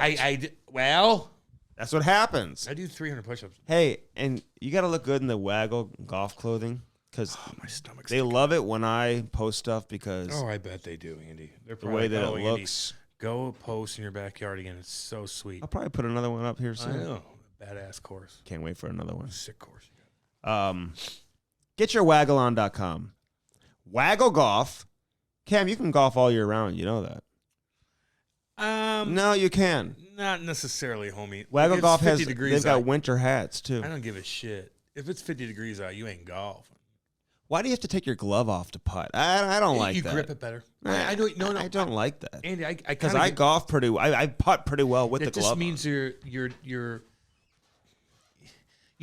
Now that I take my glove off all the time now, and I just get used to it. It's a habit in your brain. But you want to you grip the putter better. Yeah. Whenever you don't have a glove on, if you're not hitting it hard, you can feel it. You can feel the touch on it a little bit better. I think that's fair. I even take my glove off when I do small chips. You put it in your back pocket? Yeah. Yeah, that's what I normally do too. Out. No, that's what I do. You don't do shit. That's not true. You don't do shit. You know, man. one of You're my not a golfer. One of you my don't go, you don't golf anywhere. You don't go any. The only time you golf is if I invite you somewhere. Cam, I've got custom cleats, golf shoes. I know they look like they're from 1972. One of them is bigger than the other because the professional golfer that I got them from has FootJoy. 2 different size feet. You get those. They're not fitted. They're Adidas actually. FootJoy. They're custom made. And he's got the brown and maroon FootJoys from 1976. They look like Gucci shoes. You look actually like Arnold Palmer back in the day, but not your swing, but just like your outfit. You're 30 years behind. Not when I'm wearing Waggle. No, but your shoes look like shit. Waggle needs to start making some shoes. I agree. Because your shoes look too old school. Can we get the Cam and Strick edition? I don't think Do they? Yeah. I'll go get you some new ones. Mine look bad. I got some badass No, they ones. don't. I just need to have them custom made. That's fine. I got some custom made Cam 55 Blues ones. Do you? Yeah. But they're out of style already. Are they? Yeah. Can't wear those. Yours are way out of style, dude. Okay. Hey, get your Waggle on and you're not that good. Send us some pictures. And pick out what's best for you, man. You choose your own style that's unique to you. Yeah, Be your choose own 1979 person. style. Bellman and Bellman.com, the best car dealership in North America, as far as I'm concerned. I want that Buick. Do you? Not really. But I like to say it. No, that's okay. Oh, Buicks are not bad. I'd get a GMC, baby. I'd get a Jeep, Chrysler, Dodge, Jeep, or Ram. I know you would. Think about all the options you have for pickup trucks. That's what I want. Just I at want this that Denali. dealership alone. Sometimes I go out there when I'm not even looking for a car, Cam. I know. And just hang out. Well, you're not getting like harassed by swinging dicks. No, but I'll test drive something, you know. Fuck yeah. Like, what do I want to drive today? Cam's looking at that 2-door Jeep, pink, flames on the side, small wheels, soft top. Yeah. With the ball sack hanging out my fucking hitch. Well, yeah, I mean, you would get that. I mean, you would get that in your area. Yeah, hey, you're damn right. Our hats, by the way, are on sale. Good. Price reduction, camandstrick.com. Go there today thanks to our friends from Victor Hockey. Adam from Victor Hockey putting this design together. Get there and get there today and get there now. Bellman.com, a combo with Victor Hockey. Man, that is a winning combination. That's what you do, baby. That's what you do. But get our hats, man, and get it in style. Announcement, Cam and I will be making an appearance if you're here in St. Louis, locally, next Saturday. We're going to a Schnucks location in Richmond Heights. Oh, that's right, Andy. From 11 to 1. Andy. And we'll have lots of giveaways and lots of fun stuff. So, again, come by and see us. The Richmond Heights location, 11 to 1, next Saturday, Richmond October 1st. Heights? Yeah. Oh, Richmond Heights. Yeah. Yeah, right down yonder. Yeah. Right by Clayton. Right down yonder on the Chad. I hate 11 to 1. And so we'll have fun with the... with all the moms grocery shopping on a Saturday morning. Oh, them cougars. They're going to be like, hi, Andy. Hi, Cam. Like, hi. Hi, cougar. Would you like to sample our beer? Oh, yeah, of course they would. Sparks, by the way. The skate sharpener is incredible. Get that Sparks and get it today. Promo code Cam and Strick. Cam, what kind of sharpening do you need? 3/8. 3/8? What does that do? Sharp enough. You don't even know. No, I do. You're like, that's what Covey got, so I got that. No, 3/8 or half would be just like a little too tight sometimes, and I roll my ankle. So 3/8 is perfect for me. So go fuck yourself. He's the best player you ever played with, eh? Kobe, yeah, probably skilled, yeah. I mean, I played with Yogs, Marty. Oh, I can't believe you didn't say Yager when you answered the question. Well, he wasn't as skilled. It was fucking Kobe at the time. At the time, I didn't play with the Yogs in 1993. Well, you should have answered it like that. No, I answered the way I want to answer it, and Kobe is the most skilled guy I've ever played with. Use that promo code Cam and Strick for the Sparks machine. SPARX. We love our friends over there at Sparks, man. This has been a life changer. So get there and get there today. Sparks, baby. Brings us the Cam and Strick podcast. Let's go. I hope you enjoyed this conversation with Eddie Olczyk, man. True Love legend, man. A giant in the industry. Love all y'all. Have a great day, everybody. Love all y'all.